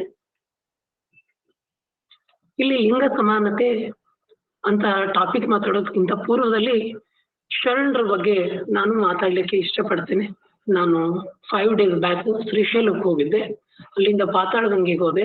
ಪಾತಾಳಗಂಗೆಗೆ ಹೋಗಿ ಅಲ್ಲಿಂದ ಕದಳಿ ಹೋಗೋ ವ್ಯವಸ್ಥೆ ಇದ್ದಿದ್ರೆ ನಿಜವಾಗ್ಲೂ ನನ್ನ ಜೀವನ ಏನಂದ್ರೆ ಯಾವ ಹೆಸರು ಮಾಡ್ಬೇಕು, ಇತಿಹಾಸವಾಗ್ಬೇಕು ಅನ್ನೋದು ಯಾವ ಅರ್ಥ ಇಲ್ಲ. ನನ್ಗೆ ಆಸೆ ಆ 12ನೇ ಶತಮಾನದಲ್ಲಿ ಆ ಯಮ್ಮ ಬೆಟ್ಟದ ಮೇಲೊಂದು ಮನೆ ಮಾಡಿ ಮೃಗಗಳಿಗೆ ಗಂಜಿದೊಡೆ ಅಂತಯ್ಯ ಅನ್ನೋ ಹಾಗೆ ಒಂದೇ ಮಾತಲ್ಲಿ ಹೇಳೋದಾದ್ರೆ ಯಾವುದಕ್ಕೂ ಹೆದರ್ಲಾರ್ದೆ ತನ್ನ ಆತ್ಮವಿಶ್ವಾಸದಿಂದ ತನ್ನ ಅಂಗಾಂಗಗಳನ್ನ ಮರೆಮಾಚಿ ಮಾಡಿಕೊಂಡು ಆ ರೋಮಗಳಿಂದ ಆ ತಾಯಿಯ ಒಂದು ವಿಶೇಷತೆ ಇಲ್ಲಿಂದ ಒಂದು 1200 ಕಿಲೋಮೀಟರ್ ನಮ್ಮ ಕರ್ನಾಟಕದಲ್ಲಿ ಜನ್ಮ ತಾಳಿ ಅಲ್ಲೆಲ್ಲಾ ನೋವುಗಳನ್ನು ಕೊಟ್ಟು ಲಾಸ್ಟಿಗೆ ತನ್ನ ಜೀವನದ ಒಂದು ಸಂತೃಪ್ತಿಯನ್ನು ಕದಳಿ ವನದಲ್ಲಿ ಆ ತಾಯಿ ಹುಡುಕ್ತಾಳೆ 12ನೇ ಶತಮಾನದಲ್ಲಿ ಅಂದಾಗ ನಾನು ಅರ್ಥ ಮಾಡ್ಕೊಂಡಿದ್ದೀನಿ. ಸೈದ್ಧಾಂತಿಕವಾಗಿ ಸಮಾಜ ನಮ್ಮನ್ನ ಪ್ರೀತಿಸೋದೇ ಬೇರೆ, ಪ್ರಾಯೋಗಿಕವಾಗಿ ನಮ್ಮನ್ನ ಪ್ರೀತಿಸೋದೇ ಬೇರೆ. ಅಂತರವನ್ನ ಕಂಡ್ಕೊಂಡಿದ್ದೀನಿ ನಾನು ನಿಜವಾಗ್ಲೂ. ಆ ಕದಳಿ ವನದ ಒಂದು ದೂರದ ನೋಟವನ್ನ 16 ಕಿಲೋಮೀಟರ್ ಹೋಗ್ಬೇಕು. ಇವಾಗೆಲ್ಲ ಅಲ್ಲಿ ಲಾಂಚ್ ಎಲ್ಲ ಬಂದಾಗಿದ್ದಾವೆ, ಬೋಟ್ಗಳೆಲ್ಲ ಬಂದಾಗಿದ್ದಾವೆ. ಕೂತ್ಕೊಂಡು ತುಂಬಾ ವಿಚಾರ ಮಾಡಿ ಮಾಡಿ ಮಾಡಿ ನಾನು ಅಲ್ಲಿಂದ ಬಂದಿರೋದು. ಅಲ್ಲಮ್ಮ ಪ್ರಭುದೇವರು ಹುಟ್ಟಿರ್ತಕ್ಕಂಥ ಒಂದು ಜಾಗ ಇರ್ಬೋದು, ಬಸವ ಕಲ್ಯಾಣ ಇರ್ಬೋದು, ಅಲ್ಲಿನ ಒಂದು ಡೆಮೋಕ್ರಸಿ ಅಥವಾ ಅದರ್ ಪ್ಲೇಸ್ ಇರ್ಬೋದು. ಅವನ್ನೆಲ್ಲ ನಾನು ಈ ತರ ಪ್ಲೇಸ್ಗಳನ್ನ ಜಾಸ್ತಿ ರಜಾ ದಿನಗಳಲ್ಲಿ ಒಬ್ಬೊಬ್ಬಳೇ ತಿರುಗ್ತಾ ಇರ್ತೀನಿ. ಇಷ್ಟೇ ಈ ಮಾನವ ಜನ್ಮದಲ್ಲಿ 12ನೇ ಶತಮಾನದಲ್ಲಿ ಹೆಣ್ಣು ಗಂಡು ಯಾವುದಕ್ಕೂ ಬೇರೆ ವಿಂಗಡಿಸಿ ಅಲ್ಲಿ ಆತ್ಮಕ್ಕೆ ಬೆಲೆ ಕೊಟ್ಟಿದ್ದಾರೆ. ಅದು ಒಂದು ಮಾನವ ಧರ್ಮ. ಆ ಮಾನವ ಧರ್ಮದ ಒಂದು ಮಿಡಿತ ನನ್ನಲ್ಲಿತ್ತು. ಆ ಒಂದು ವೇಳೆಯಲ್ಲಿ ಇಂಥ ವೇದಿಕೆ ನನಗೆ ಸಿಕ್ಕಿರೋದು ತುಂಬಾ ಖುಷಿ ಆಗತ್ತೆ. ಒಂದು ಜಾಸ್ತಿ ನನ್ಗೆ ಏನ್ ಹೇಳಲಿಕ್ಕೆ ಇಷ್ಟಪಡ್ತೀನಂದ್ರೆ, ನಾನು ಇಷ್ಟೇ, ಎಲ್ಲರಲ್ಲೂ ಒಳಗಡೆ ಒಂದು ಗುರಿ ಅನ್ನೋದಿರುತ್ತೆ. ಆ ಗುರಿ ಅವರ ಆ ವ್ಯವಸ್ಥೆಗಳು ಅವರ ಗುರಿಯನ್ನ ಬದಿಗೊತ್ಬಿಡ್ತವೆ. ನಾನು ಆ ವ್ಯವಸ್ಥೆಗಳಿಗೆ ವಿರುದ್ಧವಾಗಿ ಒಂದು ಸಂಕಲ್ಪ ಮಾಡಿದ್ನಲ್ಲ, ಆ ಸಂಕಲ್ಪಕ್ಕೋಸ್ಕರ ಇನ್ನೂ ನಾನು ಜೀವನವನ್ನ ಇಟ್ಟಿದ್ದೀನಿ. ನನ್ಗೆ ಇಷ್ಟೇ, ನನ್ ಟೈಮ್ ಸಿಕ್ಕಾಗ ನಾನು ನಮ್ಮ ಏರಿಯಾದ ಮಕ್ಕಳಿಗೆಲ್ಲ ವಚನದ ಬಗ್ಗೆ, ವಚನ ಸಾಹಿತ್ಯದ ಬಗ್ಗೆ ಮತ್ತು ವಚನದ ಕ್ವಿಜ್ ಬಗ್ಗೆ ಅವ್ರಿಗೊಂದಿಷ್ಟು ಬಹುಮಾನಗಳನ್ನ ಇಟ್ಟು ಅವನ್ನೆಲ್ಲ ಮಾಡ್ತಾ ಇರ್ತೀನಿ. ನನ್ಗೆ ಹೆಣ್ಣು ಅಲ್ಲ, ಗಂಡು ಅಲ್ಲ. ನಾನು ಎಷ್ಟೋ ಸಮಾಜದಲ್ಲಿ ಜನರಿಗೆ ಅಕ್ಕ ಆಗಿದ್ದೀನಿ, ನಾನು ಅಮ್ಮ ಆಗಿದ್ದೀನಿ, ನಾನು ತಾಯಿ ಆಗಿದ್ದೀನಿ, ನಾನು ತಂಗಿ ಆಗಿದ್ದೀನಿ. ಎಷ್ಟೋ ಜನರಿಗೆ ಪಟ್ಟಣ್ ಸರ್ ಅಂತ ಗುರುಗಳಿಗೆ ನಾನು ಶಿಷ್ಯಂದಳಾಗಿದ್ದೀನಿ. ವೀಣಾ ಬಿರಾದರ್ ಅಂತ ಮೇಡಮ್ ಅವ್ರಿಗೆ ನಾನು ಮಗಳಾಗಿದ್ದೀನಿ. ಇವತ್ತು ಇಷ್ಟೆಲ್ಲ ಬಂದಿದೆ ಅಂದ್ರೆ ನಾನು ಮೊದಲು ನಾನಾಗೆ ಬದುಕಿದ್ದೀನಿ. ಇಷ್ಟೇ ಪ್ರಪಂಚದಲ್ಲಿ ನಾವು ನಾವಾಗೆ ಬದುಕಿದ್ರೆ ಆ ಯಶಸ್ಸು, ಆ ಹೆಸರು, ಅದು ಇನ್ನೊಂದು ಎಲ್ಲ ತಾವಾಗ್ಲೇ ಬರ್ತವೆ. ನನ್ನ ನೈಜತೆಯ ಬದುಕು ಬಂದಿರೋದು ಇಷ್ಟೇ. ನಾನು ಹುಟ್ಟತಾನೆ ಮಠದ ಅಂಗಳದಲ್ಲೇ ಬೆಳೆದವಳು. ಬಟ್ ನನ್ನ 13-14 ವಯಸ್ಸಿಗೆ ನಾನು ಒಬ್ಬ ಸ್ವಾಮಿಯಿಂದನೂ ನೋವು ಉಂಡಿದ್ದೀನಿ, ಸ್ಕೂಲ್ ಟೀಚರ್ ಇಂದ ನೋವು ಉಂಡಿದ್ದೀನಿ. ಇದನ್ನ ನಾನು ಇವತ್ತು ಸಮಾಜದ ಮುಂದೆ ಹೇಳಕ್ಕಾಗಲ್ಲ. ಈ ಎಲ್ಲಾ ಸ್ವಾಮಿಗಳು ಅಲ್ಲ, ಎಲ್ಲಾ ಮಠಾಧೀಶರು ಅಲ್ಲ. ಕೆಲವೊಂದಿಷ್ಟು ಮಠಾಧೀಶರು, ಕೆಲವೊಂದಿಷ್ಟು ಸ್ಕೂಲ್ ಟೀಚರ್ಸ್ ತಮ್ಮ ನೈತಿಕತೆಯನ್ನ ಮರೆತು ನಮ್ಮನ್ನ ಟೀಚ್ ಮಾಡ್ತಾರೆ, ನಮ್ಮನ್ನ ಬೇರೆ ರೀತಿನೂ ನಮ್ಮನ್ನ ಯೂಸ್ ಮಾಡ್ತಾರೆ. ಇವತ್ತು ನಾನು ಹೇಳ್ಕೊಳ್ಳಿಕ್ಕೆ ನನಗೊಂದು ವೇದಿಕೆ ಆದ್ರೂ ಸಿಕ್ಕಿದೆ. ಎಷ್ಟೋ ಜನ ನಮ್ಮ ಮಂಗಳಮುಖಿಯರಿಗೆ ತುಂಬಾ ಜೀವನನೇ ಹಾಳಾಗಿದೆ.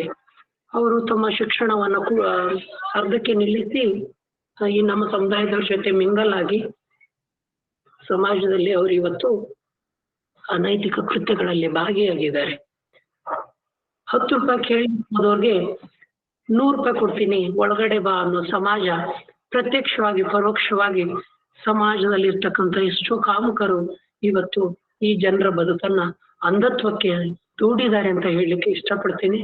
ಯಾಕಂದ್ರೆ ನಮ್ಮವರು ಕೆಲವೊಂದು ವಿಚಾರಗಳನ್ನ ಮೀಡಿಯಾದ ಮುಂದೆ ಹೇಳ್ಕೊಂಡ್ರೆ ಅದು ಒಂದು ಉದಾಹರಣೆ ಇದೆ. ಒಬ್ಳು ವೇಶ್ಯೆ ಒಂದು ಕಥೆಯನ್ನ ಬರೀಲಿಕ್ಕೆ ಪ್ರಾರಂಭ ಮಾಡಿದ್ರೆ ಊರೇ ಖಾಲಿಯಾಗಿರ್ತಂತೆ. ಇಷ್ಟೇ, ಆ ರೀತಿ ಆ ಜನಕ್ಕೆ ಒಳಗಡೆ ಮಹಿಳೆಯ ಮೇಲೆ ಇರ್ತಕ್ಕಂಥ ಒಂದು ಕೆಟ್ಟ ಭಾವನೆನೇ ಇದಕ್ಕೆ ಕಾರಣ ಅಂತ ಹೇಳ್ಬೋದು. ತಮ್ಗೆಲ್ಲ ತಿಳಿದಿರೋ ಹಾಗೆ ನಾವು ವಿದ್ಯಾರ್ಥಿ ದೆಸೆಯಲ್ಲಿ ತುಂಬಾ ಚೆನ್ನಾಗಿ ಶಿಕ್ಷಣವನ್ನ ತಗೊಂಡವರು, ಮನೆಯ ಸಂಸ್ಕಾರನು ತುಂಬಾ ಚೆನ್ನಾಗಿ ಇದ್ದಿರೋದ್ರಿಂದ ಇವತ್ತು ಇನ್ನೂ ಸ್ಟಿಲ್ ಆಗಿ ನಾನು ಈ ವೇದಿಕೆಯಲ್ಲಿ ಉಳಿದಿದ್ದೀನಿ.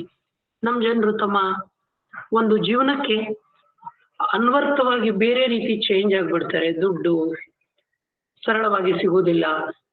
ಆಮೇಲೆ ಈ ರೀತಿ ನಾವು ದುಡಿಲಿಕ್ಕೆ ಹೋದ್ರೆ ನಮ್ಮನ್ನ ಬೇರೆ ರೀತಿ ನಮ್ಮನ್ನ ಅಟ್ರಾಕ್ಷನ್ ಮಾಡ್ಕೊಂಡು ಕೆಟ್ಟ ಕೆಲಸಕ್ಕೆ ಯೂಸ್ ಮಾಡ್ಕೋತಾರೆ. ಈ ಪ್ರಪಂಚ ಹೀಗೆ ಅಂತ ಹೇಳಿ ಒಂದೇ ಭಾವನೆಯಿಂದ ಕೆಟ್ಟ ಹಾದಿ ತುಳಿತಾರೆ ಅಂತಾನೆ ಹೇಳ್ಬೋದು.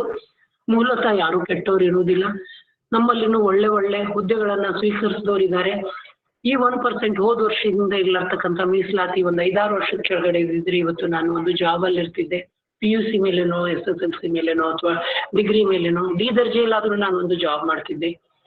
ನನ್ನ ಪರಿಸ್ಥಿತಿ ಈ ರೀತಿ ಕೆಟ್ಟದಾಗಿ ಇರ್ತಿರ್ಲಿಲ್ಲ. ಬಟ್ ಇವಾಗ ಏಜ್ ಆಗಿದೆ, ನಾನು ಆ ಒಂದು ಎಲಿಜಿಬಲ್ ಇರ್ಲಾರ್ದಕ್ಕೆ ಬೇರೆ ಸಂಸ್ಥೆಗಳಲ್ಲಿ ಕೆಲಸ ಮಾಡ್ಕೊಂಡಿದ್ದೆ. ಅದು ಪ್ರಾಜೆಕ್ಟ್ ಕ್ಲೋಸ್ ಆಗಿದೆ. ಸದ್ಯದಲ್ಲಿ ಮುಂದಿನ ಇದೇ ತಿಂಗಳದಿಂದ ಮತ್ತೆ ಬೇರೆ ಒಂದು ಪ್ರಾಜೆಕ್ಟ್ ಅಲ್ಲಿ ಕೆಲಸ ಮಾಡ್ಲಿಕ್ಕೆ ಪ್ರಾರಂಭ ಮಾಡ್ತಾ ಇದ್ದೀನಿ.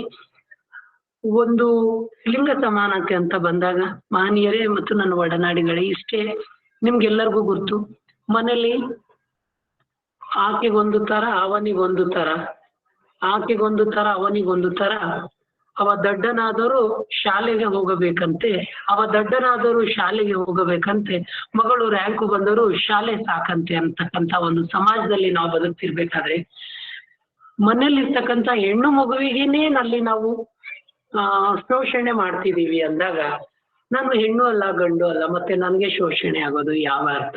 ಎಷ್ಟು ಜನ ಹೆಣ್ಮಕ್ಳು ಹುಟ್ಟಿದಾಗ ನೀವು ಎಷ್ಟು ಸಂಭ್ರಮ ಪಟ್ಟಿದ್ದೀರಾ ಹೇಳಿ ಮಹನೀಯರೇ? ನಿಮ್ಮ ಸುತ್ತಮುತ್ತಲ ಒಂದು ಪ್ರದೇಶದಲ್ಲೇ ನೀವು ಅಬ್ಸರ್ವ್ ಮಾಡಿದಾಗ ಯಾರು ಬರಲ್ಲ. ಅದೇ ಒಂದು ಗಂಡು ಮಗು ಹುಟ್ಟಿದಾಗ ಎಷ್ಟೋ ಜನ ಸಂಭ್ರಮ ಪಡ್ತಾರೆ. ಇಂಥ ಒಂದು ಸ್ಥಿತಿಯಲ್ಲಿ ಈ ಒಂದು ಮನೋಧರ್ಮದಲ್ಲಿ ನಾನು ಅದರಿಂದನೂ ವಂಚಿತವಾಗಿ ಗಂಡಾಗಿ ಹುಟ್ಟಿ ಗಂಡಾಗಿ ಬದುಕಲಾರ್ದೆ ಹೆಣ್ಣಾಗಿ ಬದುಕ್ಬೇಕಂದ್ರೆ ನನ್ನನ್ನ ಹೆಣ್ಣು ಸಮಾಜ ಒಪ್ಪಲಾರ್ದಂತ ವೇಳೆಯಲ್ಲಿ ನಾನು ಶೌಚಾಲಯಗಳಲ್ಲಿ ಹೋದಾಗ ನೋವು ಅನುಭವಿಸಿದ್ದೀನಿ, ಬಸ್ಗಳಲ್ಲಿ ಕುತ್ಕೊಂಡಾಗ ನೋವು ಅನುಭವಿಸಿದ್ದೀನಿ, ಬೇರೆ ಬೇರೆ ಒಂದು ಕೆಲಸಗಳಿಗೆ ಹೋದಾಗ ನಾನು ನೋವು ಅನುಭವಿಸಿದ್ದೀನಿ. ಬಟ್ ಎಲ್ಲರೂ ಒಂದೇ ತರ ಇರಲ್ಲ. ಸಾಕಷ್ಟು ಜನಗಳಲ್ಲಿ ಮೌಲ್ಯವಾದಂತ ವ್ಯಕ್ತಿಗಳು ಇರ್ತಾರೆ. ಆ ಮೌಲ್ಯವಾದ ವ್ಯಕ್ತಿಗಳು ನನ್ನ ಧಾರವಾಡ ಜನತೆ. ಆ ಧಾರವಾಡ ಜನತೆ ನನ್ನನ್ನು ಒಪ್ಕೊಳ್ತು. ಎಲ್ಲಿ ಇಲ್ಕಲ್ಲು, ಎಲ್ಲಿಯ ಧಾರವಾಡ, ನನಗೆ ಇಲ್ಲಿ ಯಾರು ರಿಲೇಟಿವ್ ಇಲ್ಲ. ನಾನು ಬೇರೆ ಬೇರೆ ರಂಗಗಳಲ್ಲಿ ಕೆಲಸ ಮಾಡ್ಲಿಕ್ಕೆ ಪ್ರಾರಂಭ ಮಾಡಿದ್ದೆ. ನನಗೆ ಇವಾಗ ಇಲ್ಲಿ ರಿಲೇಟಿವ್ ಆಗಿದ್ದಾರೆ. ಮೊದ್ಲು ಯಾರು ಇರ್ಲಿಲ್ಲ. ಅಂಥದ್ರಲ್ಲಿ ನಾನು ಮಠಕ್ಕೆ ಅವಕ್ಕೆಲ್ಲ ಹೋಗೋದು, ಬಹಳ ಮಠ ಮಾನ್ಯಗಳಿಗೆ. ಅಲ್ಲಿ ನಾನು ಅವ್ರ ಜೊತೆ ಕುತ್ಕೊಳ್ತಿದ್ದೆ. ಅವ್ರು ಮಾತಾಡೋದನ್ನ, ಅವರ ಒಂದು ಪರಂಪರೆಗಳನ್ನ, ಮಠ ಸಾಹಿತ್ಯದ ಪರಂಪರೆಗಳನ್ನ, ಸಿದ್ಧಾರೂಢರ ಪರಂಪರೆಗಳನ್ನ, ಮುರುಘಾ ಮಠದ ಪರಂಪರೆಗಳನ್ನ, ಇವನ್ನೆಲ್ಲ ನಾನು ನೋಡ್ತಾ ಬಂದಾಗ ನಿಜವಾಗ್ಲೂ ಸಂಘರ್ಷ ಎಲ್ಲಾ ಒಂದು ವೇದಿಕೆಗಳಲ್ಲಿದೆ, ಎಲ್ಲಾ ಒಂದು ಸ್ಥಳಗಳಲ್ಲಿದೆ ಅಂತ ಅರ್ಥ ಮಾಡ್ಕೊಂಡಾಗ ಎಲ್ಲೋ ಒಂದ್ ಕಡೆ ನನ್ಗೆ ಖುಷಿಯಾಗಿರೋದು. ಕೊನೆಗೆ ನನ್ನ ಬದುಕು ಯಾವುದೇ ರೀತಿ ಬೇರೆಯವರ ಸಮಸ್ಯೆಗಳು ನೋಡ್ಲಿಕ್ಕೆ ಪ್ರಾರಂಭ ಮಾಡಿದಾಗ ನನ್ನ ಜೀವನ ಯಾವುದು ದೊಡ್ಡದಲ್ಲ. ಇದನ್ನ ನಾನು ಭಾರವಾಗಿ ತಗೊಂಡ್ರೆ ಭಾರವಾಗುತ್ತೆ, ಇದನ್ನ ಸರಳವಾಗಿ ತಗೊಂಡ್ರೆ ಸರಳವಾಗುತ್ತೆ ಅಂತ ಹೇಳಿ ಇವತ್ತು ನಾನು ಸರಳದ ರೀತಿಯಲ್ಲಿ ಜೀವನ ಪ್ರಾರಂಭವಾಗಿದೆ. ಅದು ಒಂದನ್ನ ಹೇಳ್ತಾರೆ, ಅರಿಕೆ ಬಿತ್ತಿದ ಗಿಡವ ಹೂವ ಕೊಯ್ದು, ಊರೆಲ್ಲರೂ ಕಟ್ಟಿಸಿದ ಕೆರೆ ನೀರು ತಂದು, ನಾಡೆಲ್ಲರೂ ನೋಡಲೆಂದು ಪೂಜಿಸಿದ ಪುಣ್ಯ ಹೂವಿಗೋ ನೀರಿಗೋ ನಾಡಕ್ಕೆಲ್ಲಿಗೋ ಪೂಜಿಸದಾತನಿಗೋ. ಇಷ್ಟೇ ನನ್ನ ಶರಣ ಸಾಹಿತ್ಯದ ಬಂಧುಗಳೇ.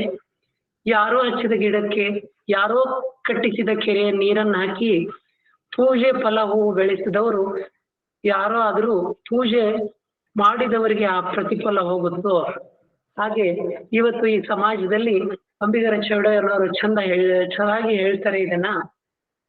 ಒಂದೇ ಅರ್ಥದಲ್ಲಿ ಯಾರೋ ಮಾಡಿದ್ದು ಯಾರೋ ಅನುಭವಿಸ್ಬೇಕು ಅನ್ನೋ ಹಾಗೆ ಇವತ್ತು ಯಾರೋ ಮಾಡಿದ್ರು.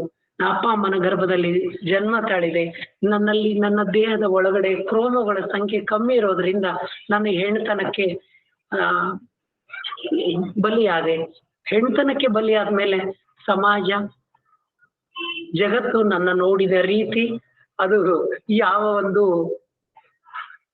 ಮುಂಬರ್ತಕ್ಕಂಥ ದಿನಮಾನಗಳಲ್ಲಿ ಯಾರಿಗೂ ಆ ನೋವು ಬರಬಾರ್ದು ಅನ್ನೋದೇ ನಂದು ಒಂದು ದೊಡ್ಡ ಆಸೆ. ನಿಜವಾಗ್ಲೂ ನೀವು ಸಾಕಷ್ಟು ವೇದಿಕೆಗಳನ್ನ ಹಂಚ್ಕೊಳ್ತೀರಾ. ಮಕ್ಕಳು ಆ ರೀತಿ ಇದ್ದಾರೆ ಅಂದ್ರೆ ಅವ್ರನ್ನ ಮನೇಲಿ ಇಟ್ಕೊಳ್ತಕ್ಕಂಥ ವ್ಯವಸ್ಥೆಗಳನ್ನ ಮಾಡಿ ಅಂತ ನೀವೆಲ್ಲರಲ್ಲಿ ಕಳಕಳಿಯಾಗಿ ಕೇಳ್ಕೊಳ್ತೇನೆ. ಯಾಕಂದ್ರೆ ಎಲ್ಲರೂ ಬಂದು ಒಳ್ಳೆಯ ಮಾರ್ಗದಲ್ಲೇ ಜೀವನ ಮಾಡಲ್ಲ. ಇವತ್ತು ನಮ್ಮ ಜನ ಒಬ್ರು ಒಂದಿನಕ್ಕೆ 5,000 ದುಡಿತಾರೆ. ಅವರು ಸೋಮಾರಿಗಳು. ಅವ್ರಿಗೆ ಎಲ್ಲಾದ್ರೂ ಕೆಲಸ ಹಚ್ಕೊಟ್ರೆ 10,000 ಸಿಗುತ್ತೆ, ಆ ಕೆಲಸ ಒಲ್ಲಂತಾರೆ. ಇಲ್ಲಿ ಪ್ರತ್ಯಕ್ಷವಾಗಿ ಪರೋಕ್ಷವಾಗಿ ಸಮಾಜನೇ ಅವ್ರನ್ನ ಆ ರೀತಿ ಮಾಡಿದೆ ಅಂತ ಹೇಳಲಿಕ್ಕೆ ಇಷ್ಟಪಡ್ತೀನಿ. ನಾನು ತುಂಬಾ ಭಾವೋದ್ವೇಗವಾಗಿ ಮಾತಾಡ್ತಿದ್ದೀನಿ, ದಯಮಾಡಿ ತಪ್ಪು ತಿಳ್ಕೊಬೇಡಿ. ಯಾಕಂದ್ರೆ ಇದು ಯಾವುದು ಪುಸ್ತಕ ಓದಿ ಮಸ್ತಕದಿಂದ ನಾನು ಮಾತಾಡ್ತಾ ಇಲ್ಲ. ನನ್ನ ಜೀವನದ ಅಂತರಾಳದ ಮಾತುಗಳನ್ನ ಆಡ್ತಾ ಇದ್ದೀನಿ. ಯಾಕೆ ಅಂದ್ರೆ ಇವತ್ತು ನಾನು ಇದನ್ನ ಸಮಾಜದ ಮುಂದೆ ಹೇಳಲಿಲ್ಲ ಅಂದ್ರೆ, ಸಂಪನ್ಮೂಲ ವ್ಯಕ್ತಿಗಳ ಹತ್ರ ಇದನ್ನ ಶೇರ್ ಮಾಡ್ಕೊಳ್ಳಿಲ್ಲ ಅಂದ್ರೆ ಆ ಮನೇಲಿ ಅವ್ರಿಗೆ ಕೌನ್ಸಿಲಿಂಗ್ ಕೊಡೋರು ಯಾರು ಇರಲ್ಲ.